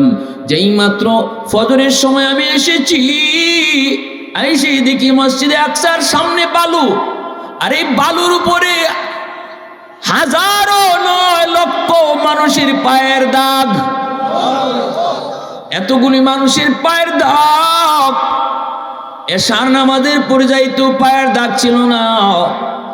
তখনই আমি বুঝে গেলাম আজ রাত আল্লাহর ঘর মসজিদে আকসায় অসংখ্য অগণিত মানুষ এসেছিল, যাদের পায়ের দাগ এখনো রয়েছে। কিন্তু এই মানুষগুলি কারা আমি তা তো আজ পর্যন্ত এটা বুঝতে পারি নেই। মনের ভিতরে আমার এই প্রশ্ন জমা ছিল। এরপরে আমি দৌড় দিয়া গেলাম সেই দরজার পাশে, যেই দরজা আমি লাগাইতে পারি নেই। যেই মাত্র দরজাটা লাগানোর চেষ্টা করি, দেখি পানির মতো দরজা এখন লাগতেছে। এসার পর যেই দরজা শত চেষ্টা করার পরেও লাগাইতে পারি নেই, এই দরজা এখন ইজি লাগতেছে। তখনও আমি বুঝে গেছি মসজিদের ভিতরে আল্লাহর কোনো পেয়ারা বান্দারা নামাজ আদায় করব, এই কারণে আল্লাহর হুকুমেই দরজা লড়ে নাই। সুবহানাল্লাহ জোরে বলে। আজও পর্যন্ত আমি কি কাহিনী ঘটেছিল আমি জানি না, কিন্তু ওই রাতের কথা আমি মরণের আগ পর্যন্ত বলতে পারবো না। কিন্তু আজকে আমার ওই আরবি ভাইয়ের কথায় আমার মনের প্রশ্নের জবাব পেয়ে গেছি। ওই রাতে মুহাম্মদুর রাসূলুল্লাহ তিনি এসেছিলেন, আল্লাহ পাক সকল নবীকে জমা করেছিলেন, সকল নবীদের পায়ের দাগও আমি পেয়েছি, বুরাকের পায়ের দাগও পেয়েছি, রশিটা লাগানো রশিটাও আমি দেখেছি। মসজিদে আকসার দরজা বন্ধ করতে পারি নাই, কারণ আল্লাহ পাক তার হাবিবের পিছনে সবাইকে নামাজ পড়াবে, এজন্যই দরজা নাড়াইতে পারি নাই। অতএব আমার বুঝতে বাকি নাই, আমার আর বুঝতে দেরি নাই। এই মুহূর্তে আমি আপনার হাউজে বৈশা আমি আমার মুহাম্মদুর রাসূলুল্লাহর ধর্ম, ইসলাম ধর্ম আমি গ্রহণ করে নিলাম। ভাইয়েরা বন্ধুরা, জন্য বলতেছিলাম সকল নবীদের সরদার ইমামুল মুরসালিন আল্লাহ পাক রব্বুল আলামিন আমার আপনার নবীকে বানাইলেন। ওখান থেকে আল্লাহ পাকের কাছে সফর শুরু হলো, আল্লাহ পাকের সাথে সাক্ষাৎ হলো, আল্লাহর সাথে দেখা শুরু হলো, কথা শুরু হলো। রসুল ওখানে যাইও বলতেছেন, আল্লাহ আমি তো তোমার সাথে কথা বললাম, তোমার সাথে আমি কথা বললাম, মেরাজ হলো, কিন্তু আমার উম্মতের জন্য কেমনে মেরাজ হবে? রসুল সেই জায়গায় গেলেন, আশিক মাশুকের কথা চলছে, সেখানেও আমার আপনার কথা আমার নবী আপনার নবী ভুলে নাই। সুবহানাল্লাহ। আশিক মাশুকের কথা কওয়ার সময় রসুল আমার আপনার কথা বলেন নাই, উম্মতের কথা জানতে চেয়েছেন। মালিক আমি তো মেরাজ করেছি, কিন্তু আমার উম্মত কেমনে মেরাজ করবো কও? আল্লাহ পাক কয়, ঠিক আছে বন্ধু, আমি জানি তুমি উম্মতের কথা এখানেও এসে ভুলবে না, এজন্য তোমার উম্মতের জন্য আমি মেরাজের ব্যবস্থা করেছি।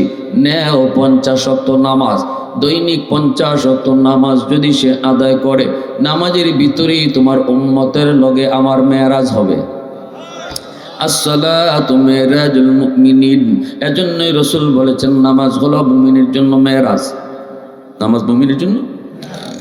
মুসা নবী তুর পাহাড়ে আল্লাহর সাথে কথা বলে, আল্লাহ আমি তো তোমার সাথে তুর পাহাড়ে কথা বলি, তুকাল্লিমু মাই হাল তুকাল্লিমু আহাদান গায়রি, আমি স্যার আর কারো লগে কি তুমি কথা বলবা?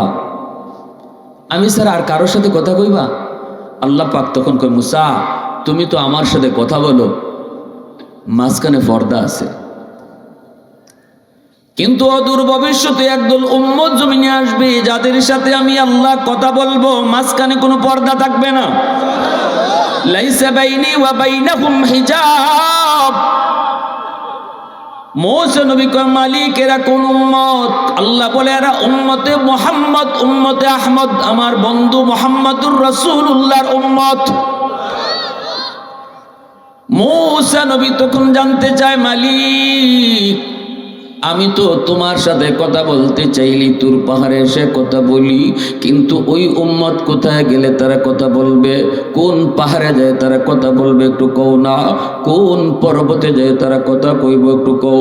আল্লাহ পাক তখন কয়, মুসারি আমার বন্ধুর উম্মত কোনো পাহাড় পর্বতে আসা লাগবে না, যখনই ওরা আমার সাথে কথা বলতে চাইবি তখন নামাজে দাঁড়াইলেই কথা শুরু হয়ে যাবে। ঘরে নামাজে দাঁড়াবে, সেখান থেকে আমার সাথে কথা শুরু হবে। দোকানে নামাজে দাঁড়ালে দোকানে আমার সাথে তার কথা শুরু হয়ে যাবে।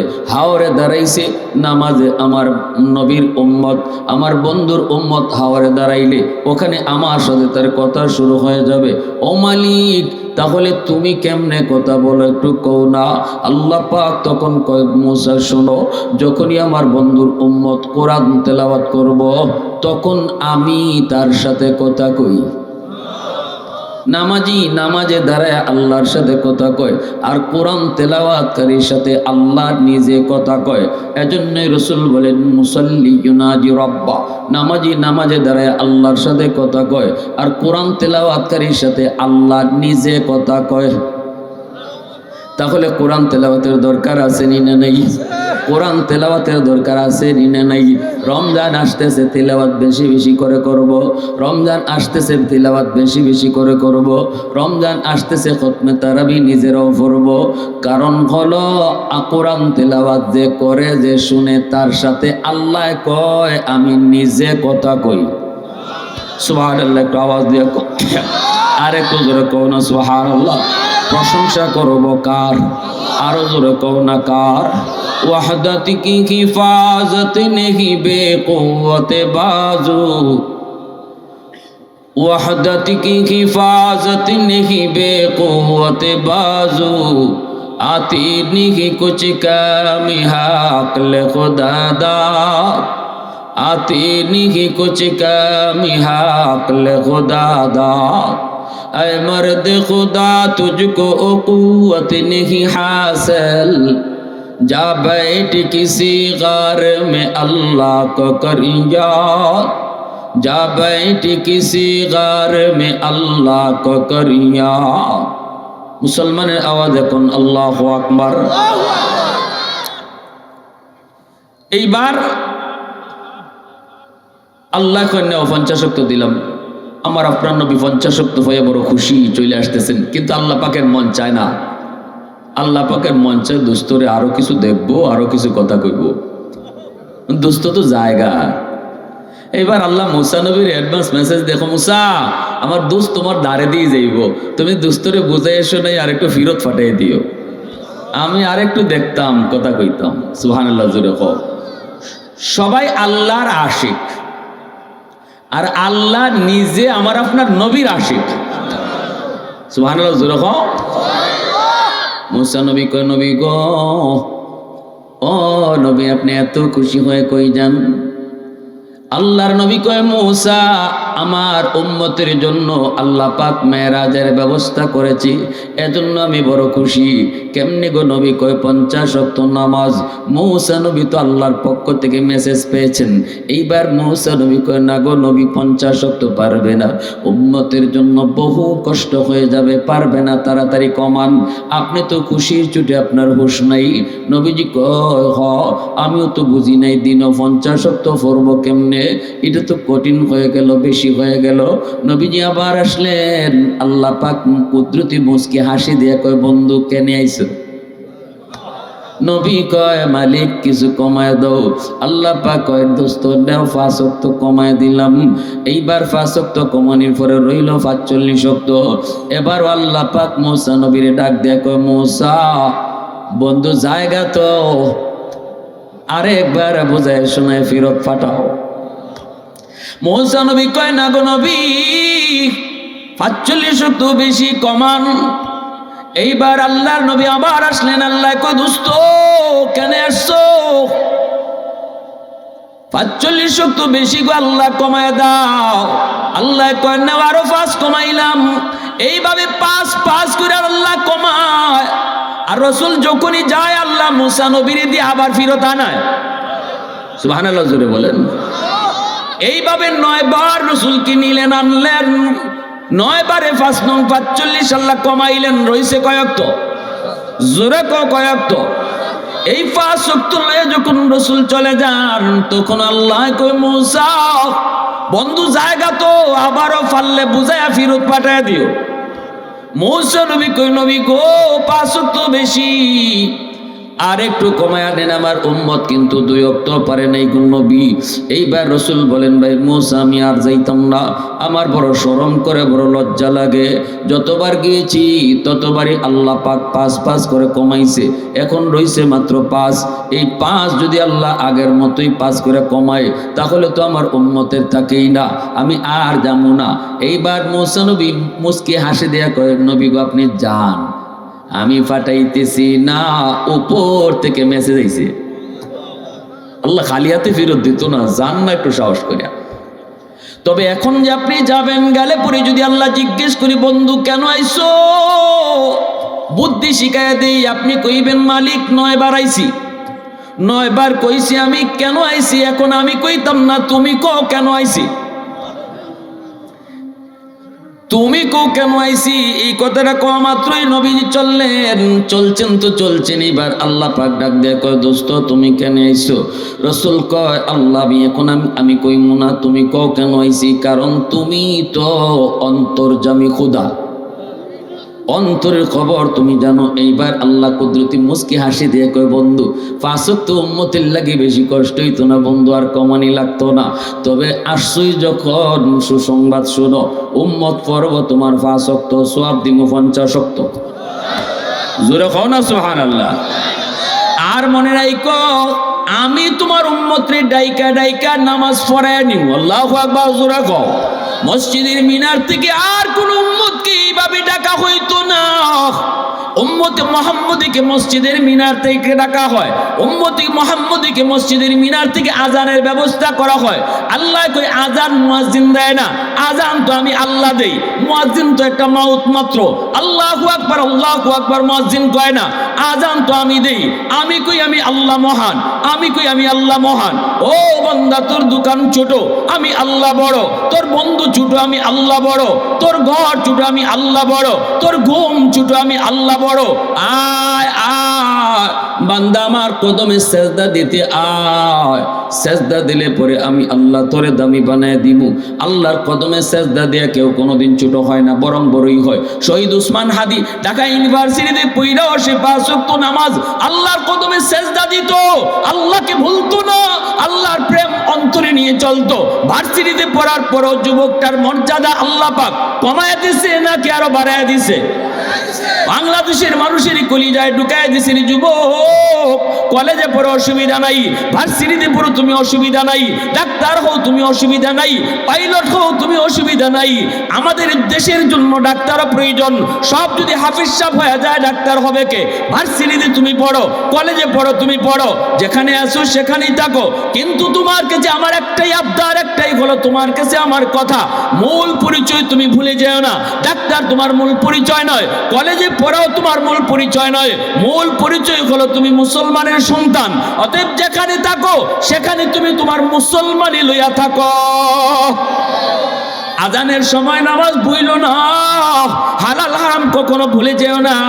নেতার কাছে জান বিক্রি করে দিও না, নেতার কাছে জীবন বিক্রি করে দিও না। তোমার এই জান আর মাল আল্লাহ কিনে নিছে, যিনি মালিক তিনি যখন চায় তারে বুঝাইয়া দাও। উসমান হাদি আল্লাহরে বুঝাইয়া তার জিনিস দিয়া দিছে। আওয়াজ দেয়া কও ঠিক কিনা? আরো জোরে কও ঠিক কিনা? বাংলাদেশের যুব সমাজ তোমার সামনে 2টা পথ, একটা হলো শহীদ উসমান হাদির পথ, আরেকটা পথ হলো খুনি ফয়সলের পথ। তুমি শহীদ উসমান হাদির পথ ধরবা নাকি খুনি ফয়সলের পথ ধরবা, সিদ্ধান্ত তোমার।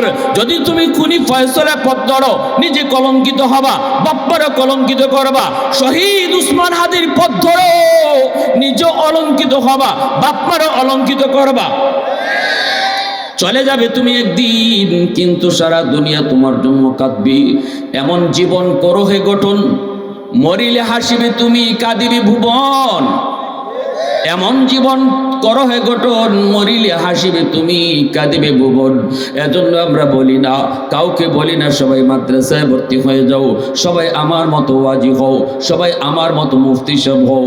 এটা তোমার জন্য ফরজ নয়, কিন্তু তোমার জন্য ফরজ হলো মুসলমানি শিক্ষা করা এবং মুসলমানি ধইরা রাখা, এটা তোমার জন্য ফরজ।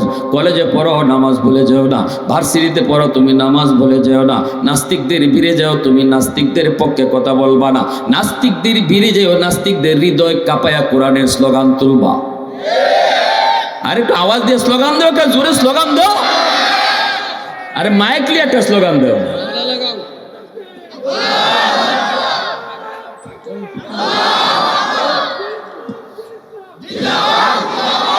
নারে তাকবীর, নারে তাকবীর, আল্লাহু আকবার, দিন ইসলাম, দিন ইসলাম, জিন্দাবাদ, জিন্দাবাদ, নারে তাকবীর। এই বাংলাদেশে এখন আলহামদুলিল্লাহ কোরআনের হাওয়া বইতেছে, ঠিক কিনা জোরে বলো? সারা দেশের মানুষ, প্রতিটা মানুষের অন্তরে চাহিদা। এক শহীদ উসমান হাদি দেশ ঘুরাই দিয়ে গেছে, যুবকদের দ্বারা দেশের বিপ্লব হয়েছে। তারপরে এক শহীদ উসমান হাদির দ্বারা যুবকরা তাদের এই বিপ্লবের উপরে আরো মজবুত হয়েছে। একটা জিনিস মনে রাখবা, দিলের ভিতরে আল্লাহর প্রেম রাখো আর খাঁটি দেশ প্রেম রাখো, আল্লাহ তোমারে শহীদ উসমান হাদি বানায় দিবে। দিলের ভিতরে আল্লাহর প্রেম রাখো, দিলের ভিতরে আল্লাহর প্রেম রাখো, দিলের ভিতরে কোরআনের প্রেম রাখো, দিলের ভিতরে রসুলের প্রেম রাখো, দিলের ভিতরে তুমি ইসলামকে লালন করো, যেখানে থাকো সেখানে ইসলামের লালন তুমি দিলের ভিতরে করো। আর দেশের প্রেম ভেজাল্লা প্রেম না, দেশের খাঁটি প্রেম অন্তরে রাখো, আল্লাহ তোমার হাদি বানায় দিবে। ঠিক কিনা যুবক, জোরে বলো। এজন্য আমরা বলি কলেজে পড়ো আর ভার্সিটিতে পড়ো, এটা দোষ নয়, এটা দরকার, অবশ্যই দরকার। দুনো শিক্ষারই প্রয়োজন। সন্তান মাদ্রাসায় পড়ান, স্কুলে পড়ান, এই ব্যবস্থা বাপ মাকে করতে হবে। এজন্য শহীদ উসমান হাদির লেখাপড়া শুরু হয়েছিল মাদ্রাসা দিয়া, তার লেখাপড়া শুরু হয়েছিল কোরআনের শিক্ষা দিয়া, তার লেখাপড়া শুরু হয়েছিল আল্লাহর পরিচিতি দিয়া, যার কারণে সে কলেজে গিয়ে আল্লাহকে ভুলে নেই, ভার্সিটিতে গিয়ে আল্লাহকে ভুলে নেই। আমিও আপনার সন্তান, আমরাও আমাদের সন্তানের জীবনে লেখাপড়া শুরু করাবো আল্লাহর পরিচয় দিয়া, লেখাপড়া শুরু করাবো মাদ্রাসা দিয়া, লেখাপড়া শুরু করাবো কোরআনের শিক্ষা দিয়া। 5 বছর মাদ্রাসায় পড়ার পরে এরপরে তার হাই স্কুলে দেন, এরপরে তার কলেজে দেন, দেখবেন বাগের বাচ্চা হবে, কোরআনের সৈনিক হবে, খাঁটি মুসলমানের বাচ্চা হবে। 5টা বছর মাদ্রাসায় পড়াইয়া এরপরে দেন, যে শিক্ষার মধ্যে আমার আল্লাহর পরিচয় আছে, এই শিক্ষাই হলো পড়া। মাদ্রাসা শিক্ষার মধ্যে আমার আল্লাহর পরিচয় দিয়ে পড়া শুরু হয়, মাদ্রাসা শিক্ষায় আল্লাহর পরিচয় দিয়ে, আখিরাতের পরিচয় দিয়ে তার পড়ালেখা শুরু হয়। এজন্য আমার ভাইয়েরা বলতেছিলাম, আল্লাহ পাক আল্লাহ তার হাবিবকে জানিয়ে দিয়েছে, বন্ধু টেনশন করো না, 5 ওয়াক্ত উম্মতের লাগে কষ্ট হইতো না, আমি জিম্মাদারি নিলাম, আমি মসজিদের মাইকে বা আজানের মাধ্যমে আমি আল্লাহ তারা ডাক্কে ডাক্কে নামাজ পড়াইয়া নিব, আমি আল্লাহ তাআলা নামাজ পড়াই নিব। দোস্ত আইসো আমার কাছে, শেষমেশ তোমারে খালি হাতে ফেরত দিতাম না, তোমারে বেজার করতাম না। আর উম্মতরে কইও কষ্ট করে যদি 5 ওয়াক্ত ফরিলায় তাহলে 50 ওয়াক্তের সওয়াব আমি দিলাম। জোরখন সুবহানাল্লাহ, আরো জোরখন না সুবহানাল্লাহ। তাহলে আজকে এই শবে মেরাজে আজকের রাত্রে আমরা আল্লাহর কাছ থেকে কি পাইলাম? 5 ওয়াক্ত নামাজ। ঠিক কিনা জোরে বলেন? যার জীবনে নামাজ ঠিক তার সব ঠিক। ঠিক কিনা জোরে বলেন? যার জীবনে নামাজ ঠিক তার সব ঠিক। এর জন্য নামাজের কথাটা আল্লাহ কোরআনে এতবার কইছে। ভাই রে, আমার তো এখনো এই সিনগুলা মনে পড়ে। ভার্সিটি ফুলাফান নিয়ে ঘুরে নির্বাচনী কাজ করে, এরপরে সে যুবক কয়, দোস্ত চলো মসজিদের মিনার থেকে মালিক ডাকতেছে, তার কদমে সেজদা দিয়ে আসি। এই যুবককে আল্লাহ দামি বানাবে না তো বানাবে কাকে? তারে আল্লাহ দামি বানাবে না তো বানাবে কাকে? যেখানে গেলে পরে নামাজের কোনো খবর থাকে না, সেখানে তার বন্ধুদেরকে বলে চলো আল্লাহর কদমে সেজদা দিয়ে আসি। যে নবীর উম্মত হওয়ার জন্য বনি ইসরায়েল নবীরা পর্যন্ত আল্লাহর কাছে আবদার করছে, উম্মত হইতো উম্মত, আল্লাহ আবদার কবুল করে নেই।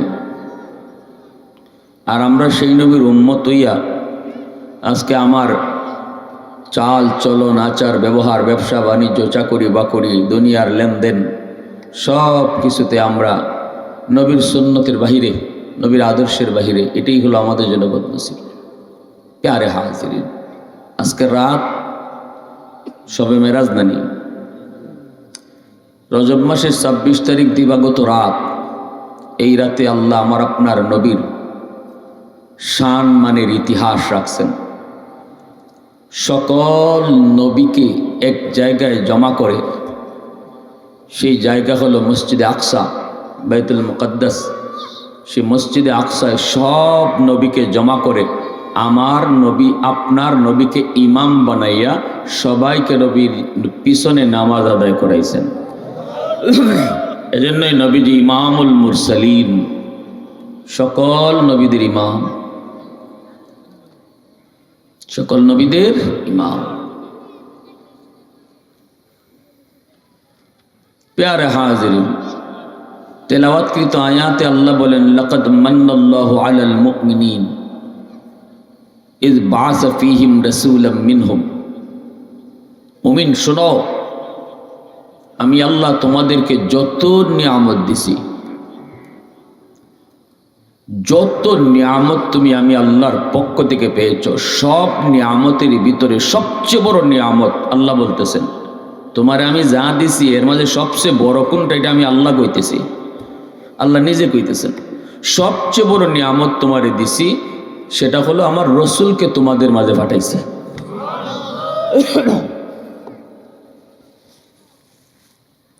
এই চোখ আল্লাহর দেওয়া নিয়ামত। আমি দুনিয়া দেখতেছি, কিন্তু আল্লাহ বলেন এটাও তোমার বড় নিয়ামত না। তুমি যদি অন্ধ থাকো তবু অসুবিধা নেই যদি আমার রসুলকে তুমি ফাইলাও। অর্থাৎ আমার রসুলকে তোমাদের মাঝে পাঠাইছি, এটা হলো সবচেয়ে বড় নিয়ামত। হাত পাইছো, পা পাইছো, সুস্থ দেহ পাইছো, সব শেষে তুমি একটা হায়াত পাইছো।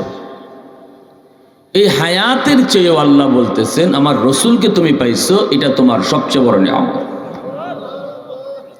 আমরা তো এই কথা মনে করতে পারি যে আমি যদি নাওই বাঁচলাম তো নিয়ামত দিয়ে কি হইতো। বুঝলা, পৃথিবীতে কেউ চিরজীবন বাঁচার জন্য আসি নাই, একদিন না একদিন মরতেই হবে। এই কথাতে কারো কোনো দ্বিমত আছে?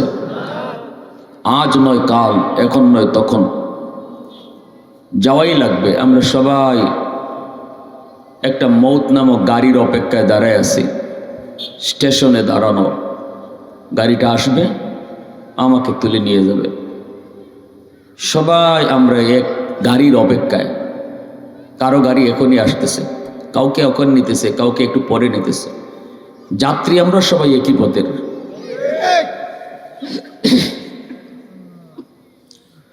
এজন্য একদিন না একদিন মরাই লাগবে, একদিন না একদিন যাওয়াই লাগবে।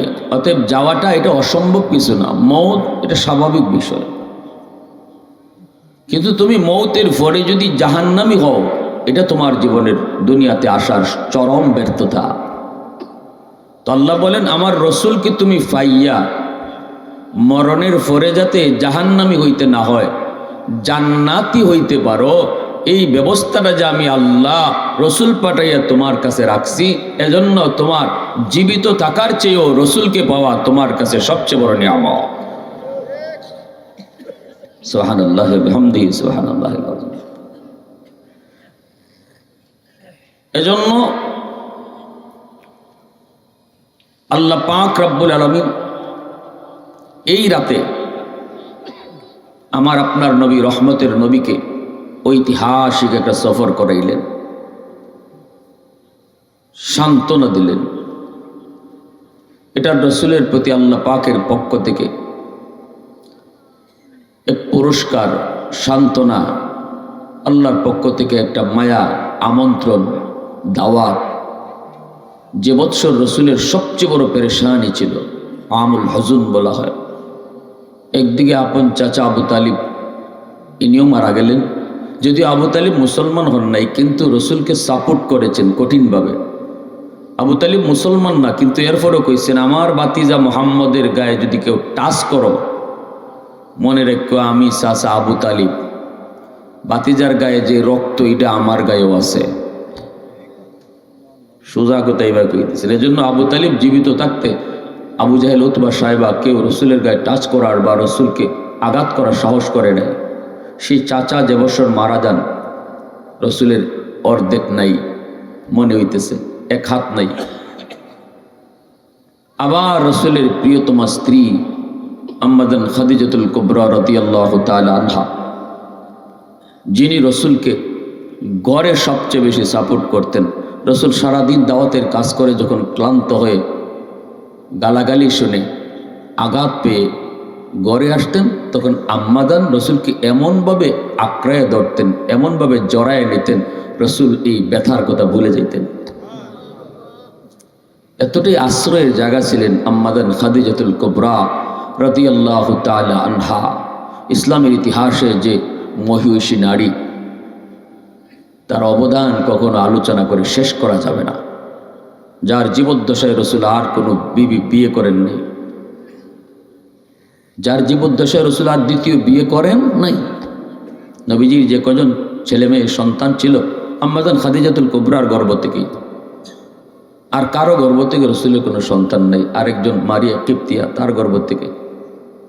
তো এজন্য এই দুজন এক বৎসর মারা গেছেন। এইটা আল্লাহ রসুলের জন্য কত বড় পেরেশানি, কত বড় পেরেশানি। রসুল এত পেরেশানি অবস্থায় আল্লাহ রসুল ভাবলেন যে আমি একটু তায়েফ যাই। যেহেতু দুধমা হালিমার এলাকার রসুলের শিশুকালটা এই তায়েফে কাটছে, মনে করছেন যে তায়েফের মানুষের রসুল একটু মায়া করব। কিন্তু যে চিন্তায় গেলেন সেখানে যে হিতে বিপরীত হলো। তায়েফের মানুষগুলি রসুলকে আদর করলো না নির্যাতন করলো? কঠিন নির্যাতন করলো, কঠিন নির্যাতন। রক্তাক্ত হলেন নবীজি, আল্লাহ রসুল কঠিন রক্তাক্ত হলেন। যায়েদ ইবনে হারেসা নবীজির পালক পুত্র সাথে ছিলেন। এনার বিবরণ শুনলে এখনো হাদিসে যারা পড়ে, আমরা যারা পড়াই, চোখের পানি রাখা যায় না। যায়েদ ইবনে হারেসা শুধু এতটুকু বলছিলেন তায়েফের উশৃঙ্খল যুবকদেরকে, এই মানুষটারে তোরা মারিস না, নে আমি আমার ফিটটা দিলাইছি, আমারে জাফারও মারো। আমার মায়ার নবীর এইভাবে কুলে লইয়া যায়েদ ইবনে হারেসা শুধু বলছে, আর মারিস না তোরা, কত মারবি, আমারে মার। রসুলের শরীর থেকে রক্ত জড়তে জড়তে জুতা আটকে গেছে, জুতা আটকে গেছে।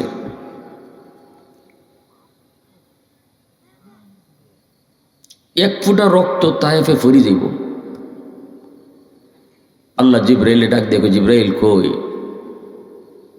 আল্লাহ সিদরাতুল মুনতাহায়, আমার হাবিবের রক্তের ফুটা যদি জমিনে পড়ে, জমিন বরদাস্ত করবে না। রক্তের ফুটা তায়েফের জমিনে পড়ার আগে আগে তুমি যে রক্তটারে লুফে নাও। জিব্রাইল আমিন বলে, আমি পৃথিবীতে 3 বার এসেছি, কি ভাই আইসে আমি কইতাম পারি না। আমি আমার সবগুলি ডানা একসাথে ব্যবহার করছি 3টার সময়। এত কঠিন একটা অর্ডার ছিল আল্লাহর 3টার সময়। একটা ছিল ইউসুফ আলাইহিস সালামকে যখন কুয়াতে ফেলানো হয়, আল্লাহ বলতেছিল, জিব্রাইল কই? আল্লাহ, আমি তো আমার স্টেশনে, আমার ইউসুফকে ফেলাই দিছে। নিচে পড়ার আগে আগে তুমি কই আসো আমি জানি না, আমার ইউসুফকে কুলে লো। জিব্রাইল আমিন বলেন, আমি যে তখন কিভাবে আইছি, জমিনের দিকে আমিও আসি আর ইউসুফও কুয়ার নিচের দিকে যায়। এই অবস্থায় আমি আমার সবগুলি ডানা একসাথে ব্যবহার করে আল্লাহর রহমতে আমি ইউসুফকে কুলে নিতাম পারছি। আরেকটা মুহূর্ত ছিল যখন ইব্রাহিম আলাইহিস সালাম ইসমাইল আলাইহিস সালামকে ছুরি চালায় দিছে, ছুরি চালায় দিছে। তখন আল্লাহ পাক বলতেছে, জিব্রাইল কই তুমি? আল্লাহ, আমি তো আমার স্টেশনে, অফিসে, 7 আকাশের উপর সিদরাতুল মুনতাহা। ইব্রাহিম তো ছুরি চালায় দিছে, ছুরিও যাইতেছে আর তুমিও যাও। কেমনে যাইবা জানি না। ইসমাইলের গলায় ছুরি লাগার আগে আগে ইসমাইলের সরাইয়া জান্নাতি দুম্বা বসায় দাও।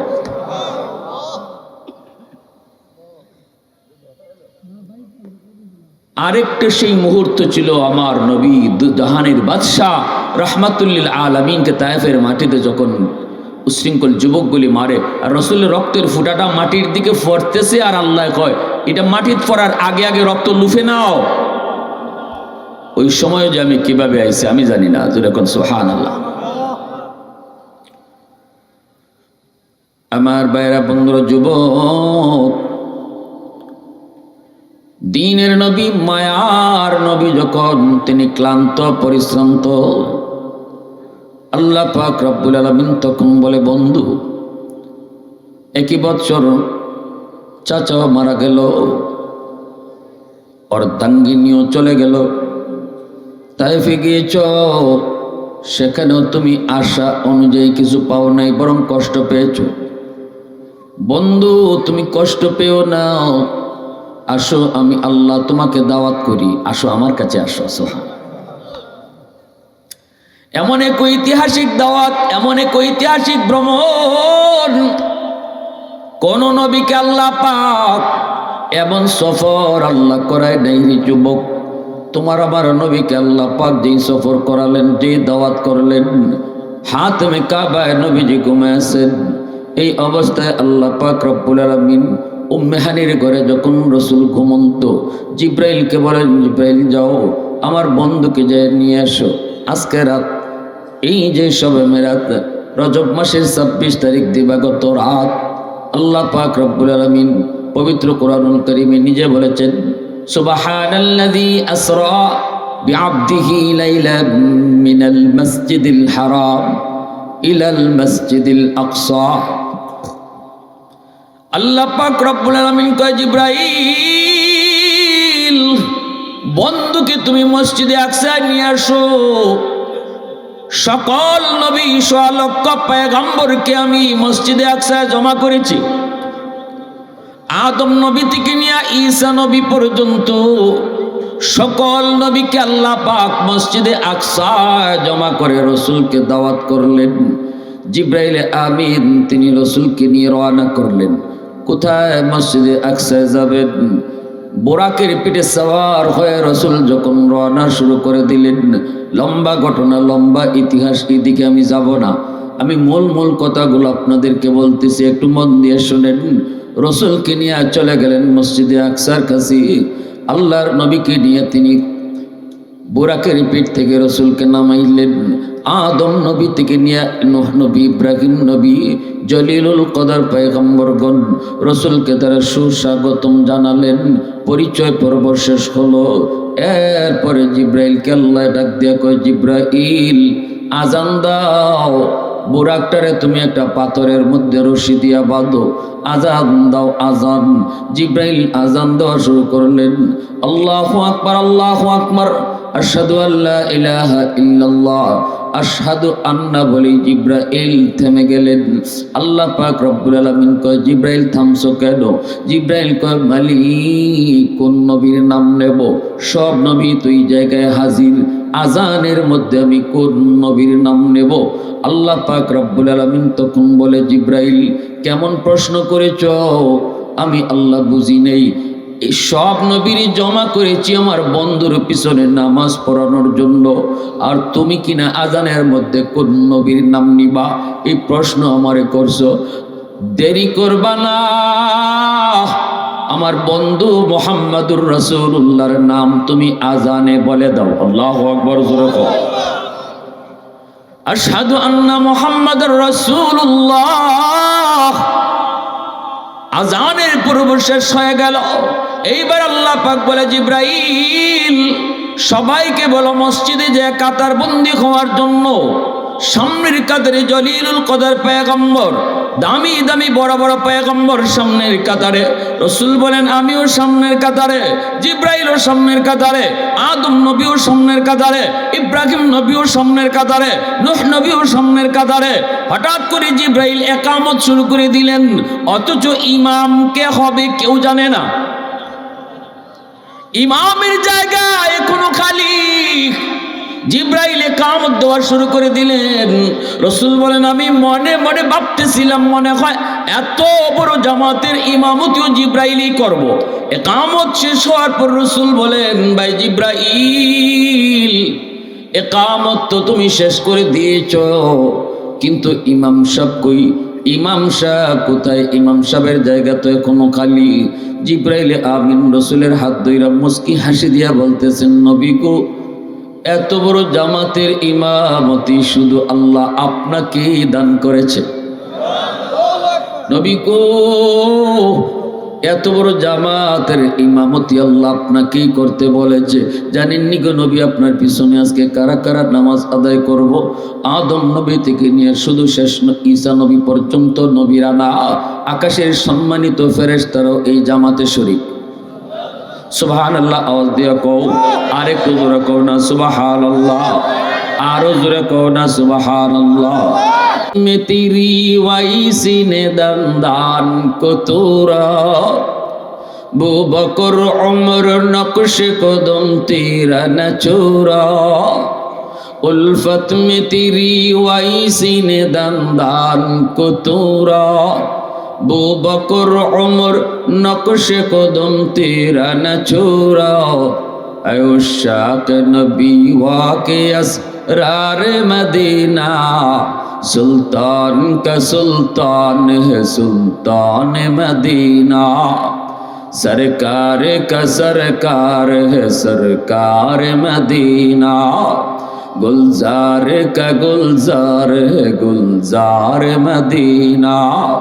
अल्लाह ने मक्का ही में ये काबा बनाया, इस काबा का काबा तेरे मरकद को बनाया। अल्लाह ने मक्का ही में ये काबा बनाया, इस काबा का काबा तेरे मरकद को बनाया ऐसा लम्हा जी चले जा राह मदीना सुल्तान का सुल्तान है सुल्तान मदीना सरकार का सरकार है सरकार मदीना गुलजार का गुलजार है गुलजार मदीना मुसलमाনের आवाज को अल्लाहु अकबर আল্লাহ নবী বলেন ইমামতির পূর্ব শেষ এরপরে জিব্রাইল কই নবী গো এখন চলেন উর্দু আকাশের দিকে আল্লাহ পাকের আমন্ত্রণে আল্লাহ পাকের আমন্ত্রণে জিব্রাইল রাসূলকে নিয়ে চলে গেলেন ভাইরা বন্ধুরা এইদিকে আরেকটা ঘটনা কইলেই রসুল যে ওই দিন আসলেন মসজিদে আকসায় সকল পয়গম্বরকে আল্লাহ জমা করলেন এই ঘটনা দেখলো কে এই ঘটনা বুঝলো কেমনে ভাইরা বন্ধুরা এর ভিতরে খাসাইসুল কুবরা নামক কিতাবের ভিতরে লিখিন রোম সম্রাটের কাছে নবীজি কালেমার দাওয়াত দিয়ে যখন চিঠি লিখলেন রোম সম্রাট কয় মুহাম্মদ ভালো না খারাপ সত্য না মিথ্যা কেমনে বুঝবো মুহাম্মদ তো আমাকে কালেমার দাওয়াত দিয়ে চিঠি দিয়েছে তোমরা তাড়াতাড়ি তালাশ করে দেখো মক্কার কোনো মানুষ আমার রাজ্যে আসেনি মুহাম্মদ সম্পর্কে একটু জানার চেষ্টা করব খুঁজে খুঁজে তারা পেয়ে গেল মক্কার লিডার আবু সুফিয়ান তখনও তিনি কালেমা পড়ে মুসলমান হন নাই নবীজির সাথে চরম দুশ্মনী আল্লাহর নবীর সাথে কঠিন দুশ্মনী সম্পর্কেও কিন্তু নবীজির শ্বশুর আবু সুফিয়ান হলেন নবীজির শ্বশুর নবীজির একজন পবিত্র বিবি আমার আপনার মা নাম হলো উম্মে হাবিবা রাদিয়াল্লাহু তাআলা আনহা তিনি হলেন আবু সুফিয়ানের মেয়ে এইদিকে রসুল মায়ার নবী দয়ার নবীর শ্বশুর নবীজি হলেন আবু সুফিয়ানের মেয়ের জামাই এরপরও কিন্তু সম্পর্ক বড় খারাপ আবু সুফিয়ান নবীকে মেনে নিতে পারেই না সব সময় ক্ষতি করার চিন্তা সব সময় ক্ষতি করার প্ল্যান খুঁজে খুঁজে তারা পেয়ে গেল আবু সুফিয়ান ওনাকে পেয়ে রোম সম্রাটের সামনে হাজির করা হয় এইবার রোম সম্রাট ডাক দিয়া কয় নাম কি তোমার কয় আবু সুফিয়ান বাড়ি কই তোমার কয় মক্কায় মুহাম্মদ রে তুমি চিনোনি আবু সুফিয়ান কয় চিনমু না মানে মুহাম্মদ রে ভালো করে চিনি কও তো মুহাম্মদ ভালো না খারাপ মুহাম্মদ সত্যবাদী না মিথ্যাবাদী কও একটু আমারে কও মুহাম্মদ তো আমার কাছে কালেমার দাওয়াত দিয়ে চিঠি দিয়েছে এখন আমার একটু জানতে মন চায় মুহাম্মদ ভালো না খারাপ আবু সুফিয়ান লিডার চিন্তায় পড়ে গেল এখন কেমনে কি কই আমি যদি কই মুহাম্মদ খারাপ তাহলে কথাটা ডাহা মিশা কথা আগেকার যুগে কাফিররাও ডাহা মিশা কথা কইতে নিজের বিবেকে প্রশ্ন করত আর আমরা এখন মিশা মাত না মাতলে পেটের ভাতও জমায় না ঠিক না ঘুম থেকে ওইটাও মিশা কথা ঘুমাইবার আগেও মিশা কথা অথচ মিথ্যা কথা হলো সকল গুনার মা যে মানুষটাই মিথ্যা কথা কইতে পারে এর সব গুনাহ করতে পারে ভালো করে মনে রাখবেন যে মিথ্যা কইতে পারে তার দ্বারা সব গুনাহ সহজ আর যে মিথ্যা কইতে পারে না তার দ্বারা সব গুনাহ কঠিন ঠিক কিনা ভাই জোরে বলে এজন্য আল্লাহ রসুল কইছেন যে মিশা কথা ছেড়ে দাও দেখবা অটো সব গুনাহ থেকে তুমি বেঁচে গেছো খালি মিশা কথাটা ছেড়ে দাও দেখবা তুমি গুনাহ থেকে বেঁচে গেছো আমার ভাইরা বন্ধুরা যুবক এইদিকে আবু সুফিয়ান তখন চিন্তায় পড়ে গেল কেমনে কি কই যদি বলি মুহাম্মদ খারাপ তাহলে তো আমার কথাটা ডাহা মিশা কথা মক্কার কোনো মানুষ অন্য কোনো মানুষকে যদি বাসায় পায় ওই মানুষ একজন আরো 70 মানুষ যদি পায় মক্কার মানুষগুলি সবাই একসাথে বলবে মুহাম্মদ খুব ভালো মানুষ মুহাম্মদের মতো ভালো হয় না মুহাম্মদকে সত্যবাদী উপাধি আমরাই দিয়েছি আল আমিন উপাধি আমরাই দিয়েছি অতএব কেমনে বলি মুহাম্মদ খারাপ কেমনে বলি মুহাম্মদ মিথ্যাবাদী তাহলে এখন কি কই যদি কই মুহাম্মদ ভালো মানুষ মুহাম্মদ সত্যবাদী মানুষ এটাও তো হয় না তাহলে তো বড় ফেস লাগে বেড়া লাগে বাদশাহ কইব যদি মুহাম্মদ এতই ভালো হয় আর সত্যবাদী হয়, তাহলে তুমি কেন তার ধর্ম মানো না? প্রশ্ন করব কি করব? ফারাবাসের সিবা চিনেননি?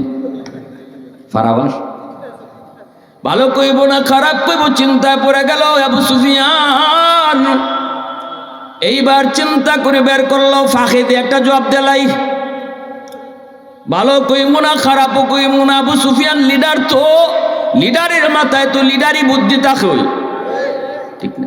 আবু সুফিয়ান কই ভালো না খারাপ আমি কিছু বলবো না, তবে আমি আপনার একটা কথা বলি, মোহাম্মদ কি কয়, মোহাম্মদের কথাটা শোনার পর আপনি সিদ্ধান্ত নেবেন মোহাম্মদ ভালো কয় না খারাপ কয়, মোহাম্মদ সত্য কয় না মিথ্যা কয়, মোহাম্মদ ভালো মানুষ না খারাপ মানুষ, আপনি বলবেন, আমি কিছু বলবো না।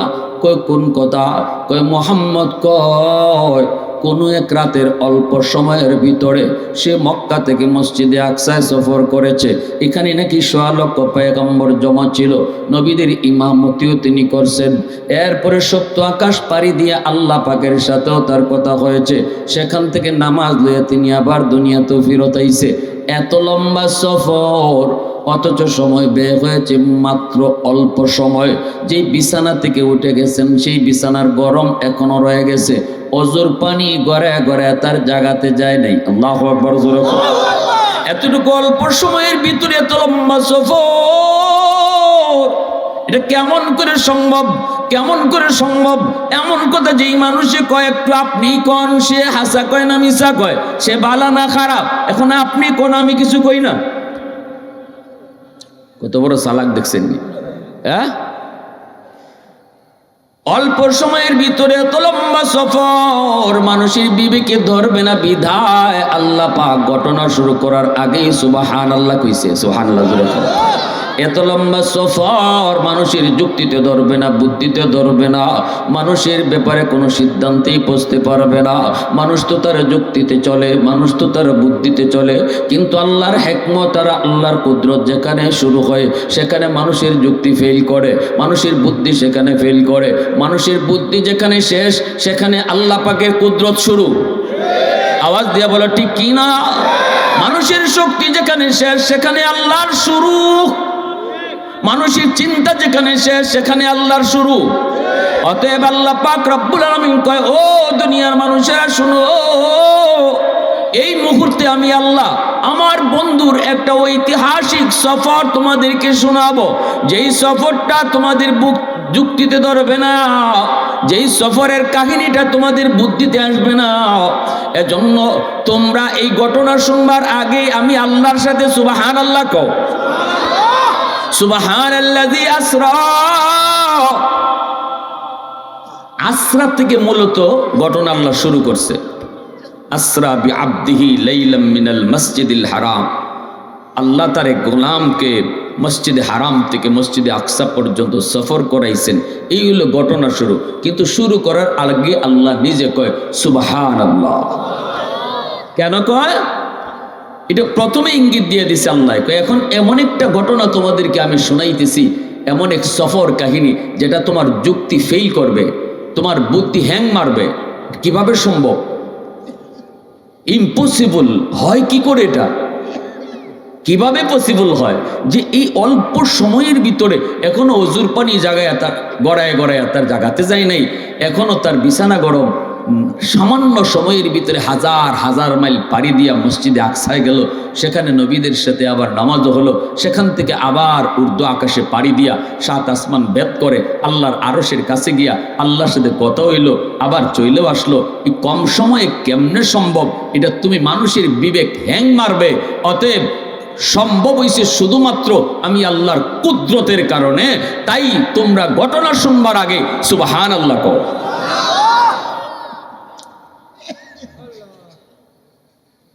যেই মাত্র এই কথাটা আবু সুফিয়ান রোম বাদশারে শোনাইলো, এইবার রোম বাদশাহ নিজেও তার ব্রেইনে হ্যাং মারলো। রোম বাদশাহ কয় এটাও তো কেমনে সম্ভব, আমারও তো বুদ্ধিতে আসে না, আমারও তো কোনো যুক্তিতে আসে না, এটা কেমনে সম্ভব, কেমনে সম্ভব? সমস্ত হাউসটা নীরব হয়ে গেল, নিস্তব্ধ হয়ে গেল। ওই অবস্থায় দেখা গেল একজন মানুষ খ্রিস্টান একজন পাত্রী, সে দাঁড়ায় বলতেছে, ঝাপনা আমাকে একটু কথা বলার সুযোগ আপনি দিবেননি? বাদশাহ কয়, কোনো অসুবিধা নাই, তুমি কয়েকটু অনুমতি যদি দেন আরবি ভাইটাকে আমি কয়েকটা প্রশ্ন করব। কয় করো। তখনই ওই প্রার্থী ডাক দিয়া কয়, ও আমার আরবি ভাই, নাম কি তোমার? কয় আবু সুফিয়ান। বাড়ি কই তোমার? কয় মক্কায়। মুহাম্মদকে ভালো করে চিনো? কয় হ ভালো করে চিনি, তারেও চিনি, তার বাপ দাদার সবাইরে আমি চিনি। এইবার ওই পাত্রী ডাক দিয়া বলতেছে, যেই তারিখে উনি মসজিদে আকসায় আসলেন আর নবীদেরকে নিয়ে নামাজ পড়লেন, বোরাকের পিঠে সওয়ার হয়ে আসলেন, এই কোন তারিখ আপনার একটু মনে আসেনি? আবু সুফিয়ান কয়, মনে থাকবে না কেন? এটা গেল রজব মাসের 26 তারিখ দিবাগত রাত। যেই মাত্র কইছে রজব মাসের 26 তারিখ দিবাগত রাত, এমনি খ্রিস্টান পাত্রী কই, যাব না। ওই রাতে ওই সময়ে মসজিদে আকসার খাদেম ছিলাম আমি, খাদেম। অতএব এই রাত্রের ঘটনায় যদি এটা হয়, তাহলে ওই রাতের ঘটনার জ্বলন্ত সাক্ষী আমি নিজে। আজও আমি জানি না, আজও আমি জানতাম না ওই রাতে মসজিদে আকসায় কি হয়েছিল গো। কিন্তু আমার আরবি ভাইয়ের কথায় আমি বুঝে গেছি কি হয়েছিল। এশার নামাজের পর আমি মসজিদে আকসার দরজা জানালা সব লাগায়া আমি প্রতিদিনের মতোই আমি আমার হুজরায় যেতাম। কিন্তু ওই দিন ওই রাত আমি মেন দরজাটা বন্ধ করতে পারি নেই। শত চেষ্টা করার পরও আমি দরজা বন্ধ করতে পারি না, যেন উপর থেকে বহুত বড় একটা পাহাড় চাপা দিয়া রাখছে দরজায়। নাড়াইতে পারি না, চারাইতে পারি না, এমন কঠিনভাবে দরজাটা আটকে আছি। মানুষজন ডাকলাম, কেউ আমরা দরজা নাড়াইতে পারি না। মিস্ত্রি ডাকলাম, মনে হয় কোনো কলকব্জা আটকে আছি। মিস্ত্রি এসে চেক করে কয়, কোনো কলকব্জা আটকে নাই। তাহলে কেন দরজা নাড়াইতে পারি না, দরজা কেন লাগাইতে পারি না? চিন্তায় পড়ে গেলাম, কিন্তু কিছুই করার নাই। শেষ পর্যন্ত দরজাটা খোলা রেখে আমি চলে গেলাম।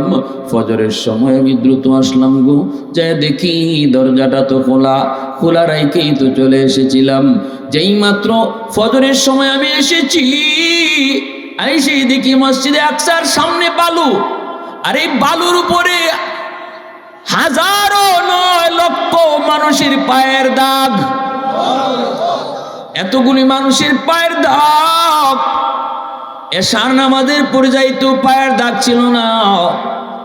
তখনই আমি বুঝে গেলাম আজ রাত আল্লাহর ঘর মসজিদে আকসায় অসংখ্য অগণিত মানুষ এসেছিল, যাদের পায়ের দাগ এখনো রয়েছে।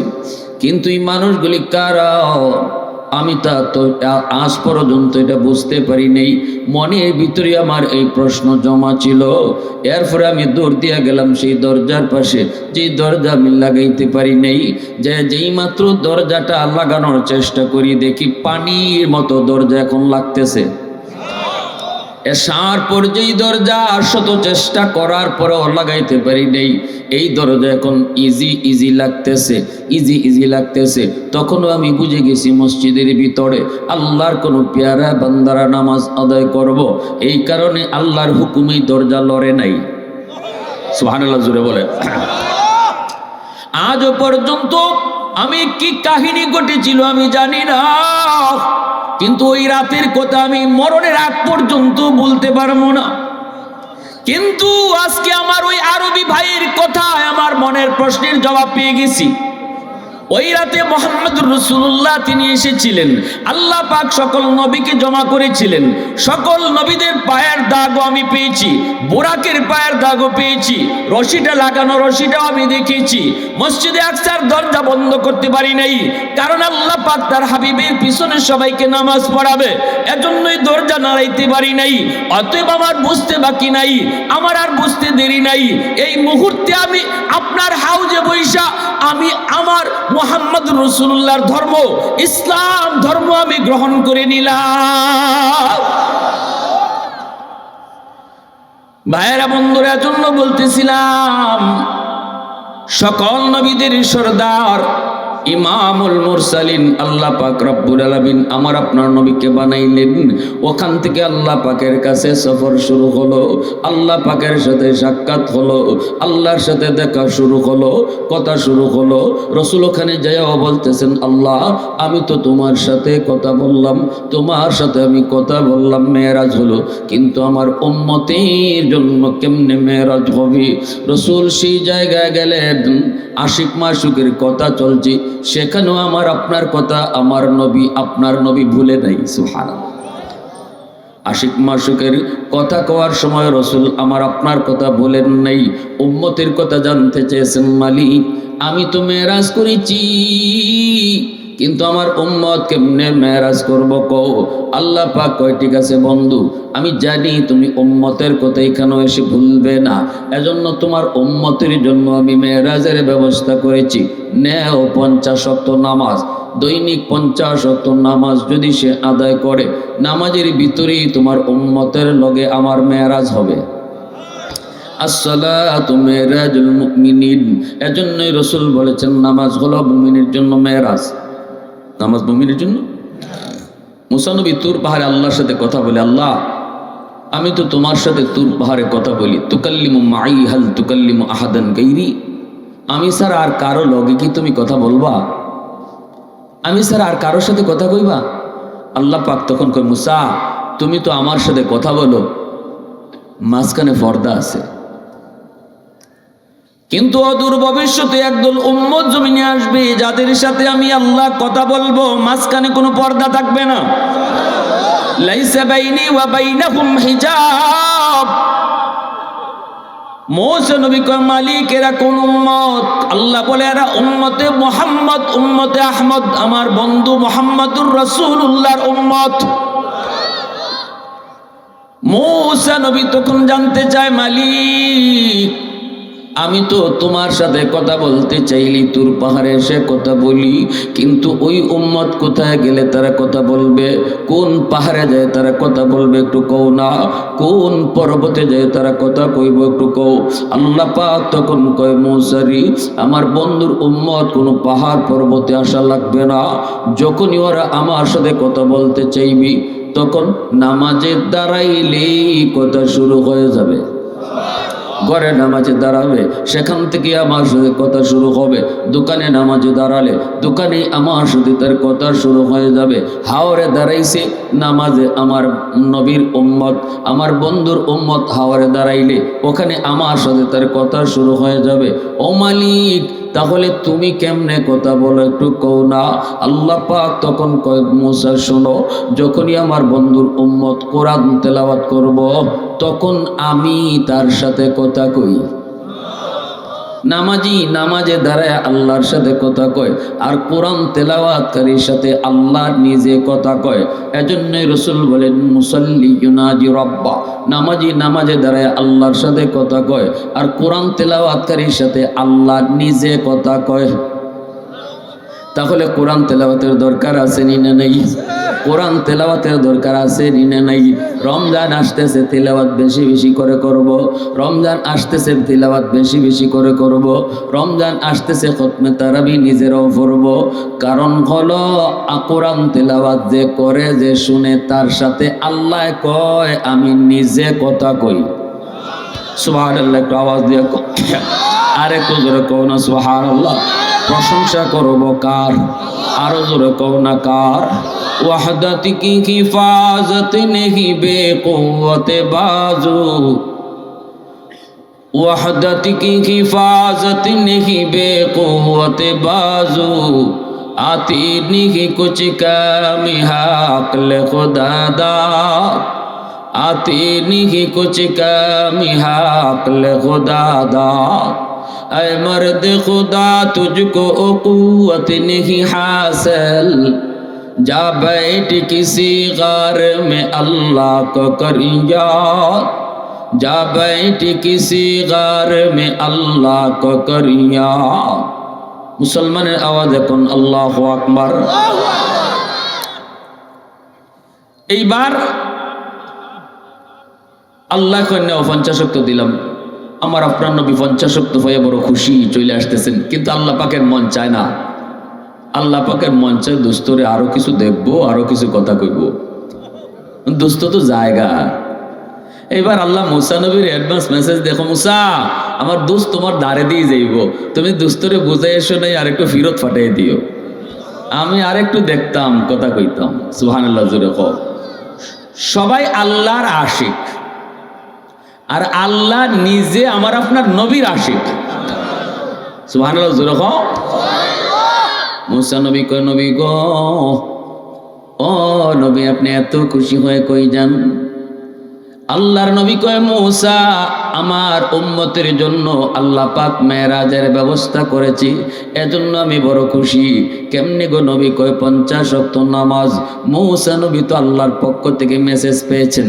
এইবার মুসা নবী কয়, না গো নবী, 50 ওয়াক্ত পারবে না, উম্মতের জন্য বহু কষ্ট হয়ে যাবে, পারবে না, তাড়াতাড়ি কমান। আপনি তো খুশির চুটে আপনার হুঁশ নাই। নবীজি কয়, হ, আমিও তো বুঝি নাই, দিনও 50 ওয়াক্ত পড়বো কেমনে, এটা তো কঠিন হয়ে গেল, বেশি হয়ে গেল। নবীজি আবার আসলেন, আল্লাহ পাক কুদরতি মুচকি হাসি দিয়ে কয়, বন্ধু কেনে আইছো? নবী কয়, মালিক কিছু কমায় দাও। আল্লাহ পাক কয়, দোস্ত নাও, 5 ওয়াক্ত কমায় দিলাম। এইবার 5 ওয়াক্ত কমানির পরে রইল 45 ওয়াক্ত।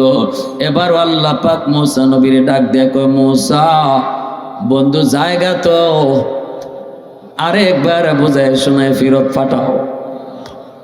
মুসা নবী কয়, না গো নবী, 45 ওয়াক্ত বেশি কমান। এইবার আল্লাহর নবী আবার আসলেন। আল্লাহ কয়, দোস্ত কেন আসছো? 45 ওয়াক্ত বেশি গো, আল্লাহ কমায় দাও। আল্লাহ কয়, না, আরো 5 কমাইলাম। এইভাবে 5 করে আল্লাহ কমায়। আর রাসূল যখনই যায়, আল্লাহ মুসা নবীরে দিয়ে আবার ফিরত আনায়। সুবহানাল্লাহ, জোরে বলেন। এইভাবে 9 বার রাসূলকে নিলেন, আনলেন। 9 বারে 5 নং 45 আল্লাহ কমাইলেন। রইছে কয় ওয়াক্ত? জোরে কয়, কয় ওয়াক্ত? এই 5 ওয়াক্ত লয়ে যখন রাসূল চলে যান, তখন আল্লাহ কয়, মুসা বন্ধু, জায়গা তো আবারও পারলে বুঝায়া ফিরত পাঠায় দিও।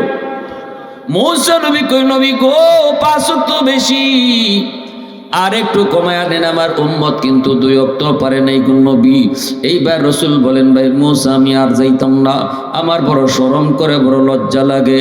যতবার গিয়েছি ততবারই আল্লাহ পাক 5 করে কমাইছে, এখন রইছে মাত্র 5। এই 5 যদি আল্লাহ আগের মতোই 5 করে কমায়, তাহলে তো আমার উম্মতের থাকেই না, আমি আর যাবো না। এইবার মুসা নবী মুস্কি হাসি দেয়া কয়, নবী গো, আপনি যান, আমি ফাটাইতেছি না। উপর থেকে মেসেজ আইছে। আল্লাহ খালি হাতে ফেরত দিত না, যান না একটু সাহস করিয়া। তবে এখন যে আপনি যাবেন, গেলে পরে যদি আল্লাহ জিজ্ঞেস করি, বন্ধু কেন আইছো, বুদ্ধি শিখাইয়া দেই, আপনি কইবেন, মালিক 9 বার আইছি, 9 বার কইছি আমি কেন আইছি। এখন আমি কইতাম না, তুমি কও কেন আইছি, তুমি কও কেন আইছি। এই কথাটা কওয়া মাত্রই নবীজি চললেন। চলছেন তো চলছেন। এবার আল্লাহ পাক ডাক দেয়া কয়, দোস্ত তুমি কেন আইছো? রাসূল কয়, আল্লাহ, আমি কইমু না, তুমি কও কেন আইছি, কারণ তুমি তো অন্তর্যামী খোদা, অন্তরের খবর তুমি জানো। এইবার আল্লাহ কুদরতি মুস্কি হাসি দিয়ে কয়, বন্ধু 5 ওয়াক্ত উম্মতের লাগি বেশি কষ্ট হইতো না বন্ধু, আর কমানি লাগতো না। তবে আসছই যখন, সুসংবাদ শোনো, উম্মত পড়ব তোমার 5 ওয়াক্ত, সওয়াব দিমু 50 ওয়াক্ত। জোরে কও না সুবহানাল্লাহ। আর মনে রাখো, আমি তোমার উম্মতরে ডাইকা ডাইকা নামাজ পড়ায় নিব। আল্লাহু আকবার, জোরে কও। মসজিদের মিনার থেকে আর কোন উম্মতকে এইভাবে ডাকা হইতো না। উম্মতে মুহাম্মদীকে মসজিদের মিনার থেকে ডাকা হয়, উম্মতে মুহাম্মদীকে মসজিদের মিনার থেকে আজানের ব্যবস্থা করা হয়। আল্লাহ কই, আজান মুয়াজ্জিন দেয় না, আজান তো আমি আল্লাহ দেই, মুয়াজ্জিন তো একটা মাউত মাত্র। আল্লাহু আকবার, আল্লাহু আকবার মুয়াজ্জিন কয় না, আজান তো আমি দেই। আমি কই আমি আল্লাহ মহান, আমি কই আমি আল্লাহ মহান। ও বান্দা, তোর দোকান ছোট, আমি আল্লাহ বড়। তোর বন্ধু ছোট, আমি আল্লাহ বড়। তোর ঘর ছোট, আমি আল্লাহ বড়। তোর ঘুম ছোট, আমি আল্লাহ বড়। আয় আয় বান্দা, আমার কদমে সেজদা দিতে আয়। সেজদা দিলে পরে আমি আল্লাহ তোরে দামি বানায় দিব। আল্লাহর কদমে সেজদা দেয়া কেউ কোনোদিন ছোট হয় না, বরং বড়ই হয়। শহীদ উসমান হাদি ঢাকা ইউনিভার্সিটিতে পড়াও সে 5 ওয়াক্ত নামাজ আল্লাহর কদমে সেজদা দিত, আল্লাহকে ভুলতো না, আল্লাহর প্রেম অন্তরে নিয়ে চলতো। ভার্সিটিতে পড়ার পরও যুবকটার মর্যাদা আল্লাহ পাক কমায় দিছে নাকি আরো বাড়ায় দিছে?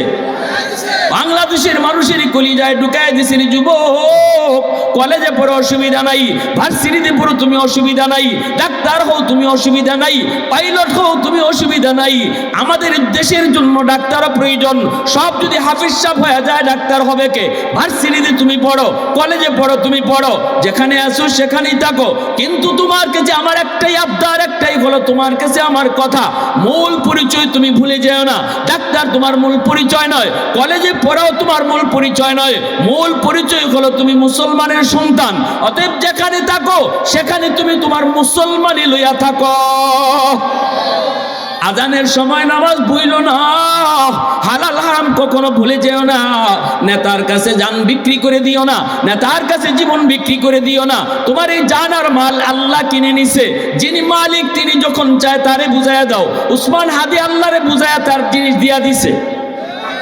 আওয়াজ দেয়া কও ঠিক কিনা? আরো জোরে কও ঠিক কিনা? বাংলাদেশের যুব সমাজ তোমার সামনে দুইটা পথ, একটা হলো শহীদ উসমান হাদির পথ, আরেকটা পথ হলো খুনি ফয়সলের পথ। তুমি শহীদ উসমান হাদির পথ ধরবা নাকি খুনি ফয়সলের পথ ধরবা, সিদ্ধান্ত তোমার। যদি তুমি খুনি ফয়সলের পথ ধরো নিজে কলঙ্কিত হবা, বাপ্পারও কলঙ্কিত করবা। শহীদ উসমান হাদির পথ ধরো নিজে অলঙ্কিত হবা, বাপ্পারও অলঙ্কিত করবা। চলে যাবে তুমি একদিন, কিন্তু সারা দুনিয়া তোমার জন্য কাঁদবি। এমন জীবন করো হে গঠন, মরিলে হাসিবে তুমি, কাঁদিবি ভুবন। এমন জীবন করো হে গঠন, মরিলে হাসিবে তুমি, কাঁদিবে ভুবন। এজন্য আমরা বলি না, কাউকে বলি না সবাই মাদ্রাসায় ভর্তি হয়ে যাও, সবাই আমার মতো ওয়াজি হও, সবাই আমার মতো মুফতি সাহেব হও। এটা তোমার জন্য ফরজ নয়, কিন্তু তোমার জন্য ফরজ হলো মুসলমানি শিক্ষা করা এবং মুসলমানি ধইরা রাখা, এটা তোমার জন্য ফরজ। কলেজে পড়ো নামাজ ভুলে যেও না, ভার্সিটিতে পড়ো তুমি নামাজ ভুলে যেও না, নাস্তিকদের ভিড়ে যাও তুমি নাস্তিকদের পক্ষে কথা বলবা না, নাস্তিকদের ভিড়ে যেও, নাস্তিকদের হৃদয় কাঁপায়া কোরআনের স্লোগান তুলবা। আরে একটু আওয়াজ দিয়ে স্লোগান দাও, একটা জোরে স্লোগান দাও, আরে মাইকলি একটা স্লোগান দাও।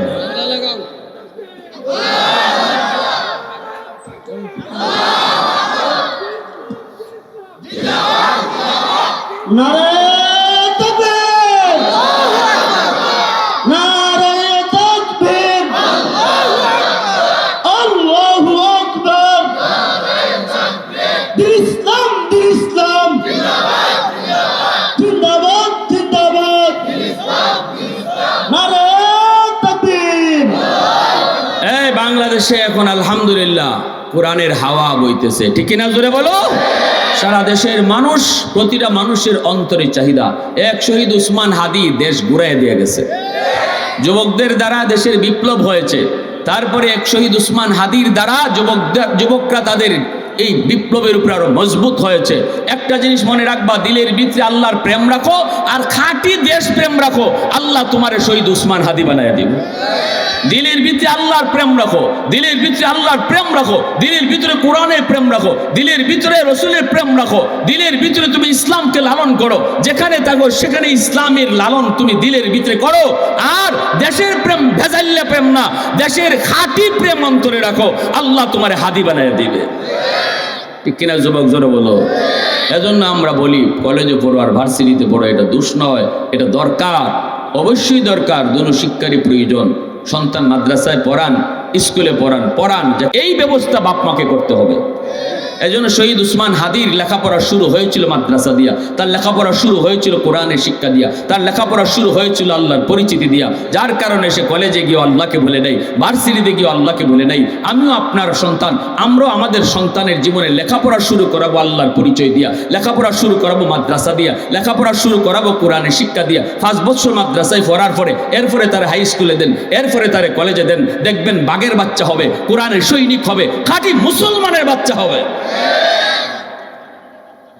5টা বছর মাদ্রাসায় পড়াইয়া এরপরে দেন যেই শিক্ষার মধ্যে আমার আল্লাহর পরিচয় আছে এই শিক্ষাই হলো পড়া। মাদ্রাসা শিক্ষার মধ্যে আমার আল্লাহর পরিচয় দিয়ে পড়া শুরু হয়, মাদ্রাসা শিক্ষায় আল্লাহর পরিচয় দিয়ে আখিরাতের পরিচয় দিয়ে তার পড়ালেখা শুরু হয়। এজন্য আমার ভাইয়েরা বলতেছিলাম আল্লাহ পাক আল্লাহ তার হাবিবকে জানিয়ে দিয়েছে, বন্ধু টেনশন করো না, 5 ওয়াক্ত উম্মতের লাগে কষ্ট হইতো না, আমি জিম্মাদারি নিলাম, আমি মসজিদের মাইকে বা আজানের মাধ্যমে আমি আল্লাহ তার ডাক্কে ডেকে নামাজ পড়াইয়া নিব, আমি আল্লাহ তাআলা নামাজ পড়াই নিব। দোস্ত আইসো আমার কাছে শেষমেশ, তোমারে খালি হাতে ফেরত দিতাম না, তোমারে বেজার করতাম না। আর উম্মতরে কইও কষ্ট করে যদি 5 ওয়াক্ত ফরিলায় তাহলে 50 ওয়াক্তের সওয়াব আমি দিলাইনি। যেরকম সুবহানাল্লাহ, আরো যেরকম না সুবহানাল্লাহ। তাহলে আজকে এই সবে মেরাজে আজকের রাত্রে আমরা আল্লাহর কাছ থেকে কি পাইলাম? 5 ওয়াক্ত নামাজ। ঠিক কিনা জোরে বলেন? যার জীবনে নামাজ ঠিক তার সব ঠিক। ঠিক কিনা জোরে বলেন? যার জীবনে নামাজ ঠিক তার সব ঠিক। এর জন্য নামাজের কথাটা আল্লাহ কোরআনে এতবার কইছে, এতবার কইছে, এতবার কইছে। ভাই রে, আমার তো এখনো এই সিনগুলা মনে পড়ে। ভার্সিটি ফুলাফান নিয়ে ঘুরে নির্বাচনী কাজ করে, এরপরে সেই যুবক কয়, দোস্ত চলো মসজিদের মিনার থেকে মালিক ডাকতেছে, তার কদমে সেজদা দিয়ে আসি। এই যুবককে আল্লাহ দামি বানাবে না তো বানাবে কাকে? তারে আল্লাহ দামি বানাবে না তো বানাবে কাকে? যেখানে গেলে পরে নামাজের কোনো খবর থাকে না, সেখানে তার বন্ধুদেরকে বলে চলো আল্লাহর কদমে সেজদা দিয়ে আসি। এজন্য বলি যুবক, নামাজ ভুলে যাবে না। নামাজ তোমাকে দুনিয়াতে সম্মানী বানাবে, আল্লাহর দরবারও ইজ্জতওয়ালা বানাবে। আজ রাত সবক নেই আমরা এটা, জীবনে যা নামাজ কাজা হইছে আর নামাজ কাজা করবো না, কাজা নামাজ পড়বো। আর সামনের সকল নামাজগুলি আমরা যত টাইমে আদায় করবো মসজিদে গিয়া ইনশাআল্লাহ। কারা কারা রাজি আছে একটু হাত উঠে আল্লাহকে দেখা। আল্লাহ তুমি কবুল করো সবাই।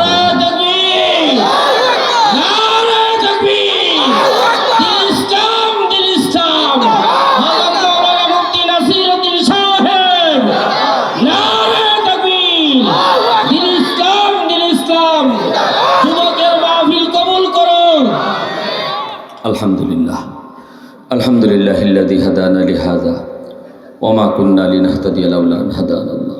আল্লাহ আমাদের জিন্দা মুর্দার সবাইকে মাফ করো। আল্লাহ যে যুবকগুলি এত সুন্দর মাহফিলের আয়োজন করলো, আল্লাহ তাদের সকল মুর্দে গানকে তুমি মাফ করো। এই এলাকার ডানে বামে সামনে পিছনে যত মুর্দে গান কবরে ঘুমায় রয়েছে সবাইরে মাফ করো। প্রবাসে যারা আছে আল্লাহ নিরাপদে রাখো, রুজি রোজগারে বরকত দিও, আপনজন প্রিয়জনের কাছে আবার নিরাপদে ফিরিয়ে দিও। আল্লাহ আমরা যে যে সমস্যা লয়ে হাত বাড়াইছি, আল্লাহ প্রত্যেকের যার যার সমস্যা তুমি সমাধান করো। প্রতিটা যুবককে কোরআনের সৈনিক বানাও, মরণ পর্যন্ত ইসলামের সৈনিক হিসাবে কবুল করে রাখো। আয় মাওলাই করিম আল্লাহ, ও মাওলা আমাদের দেশটার উপরে শান্তি নাজিল করো, সব ধরনের অশান্তি থেকে ষড়যন্ত্র থেকে আমাদের দেশকে হেফাজত করো, সকল ষড়যন্ত্র থেকে হেফাজত করো। আমিন আমিন বিরহমাতিকা ইয়া আরহামার রাহিমিন। আমার এই শাগরেদ আপনাদের সন্তান।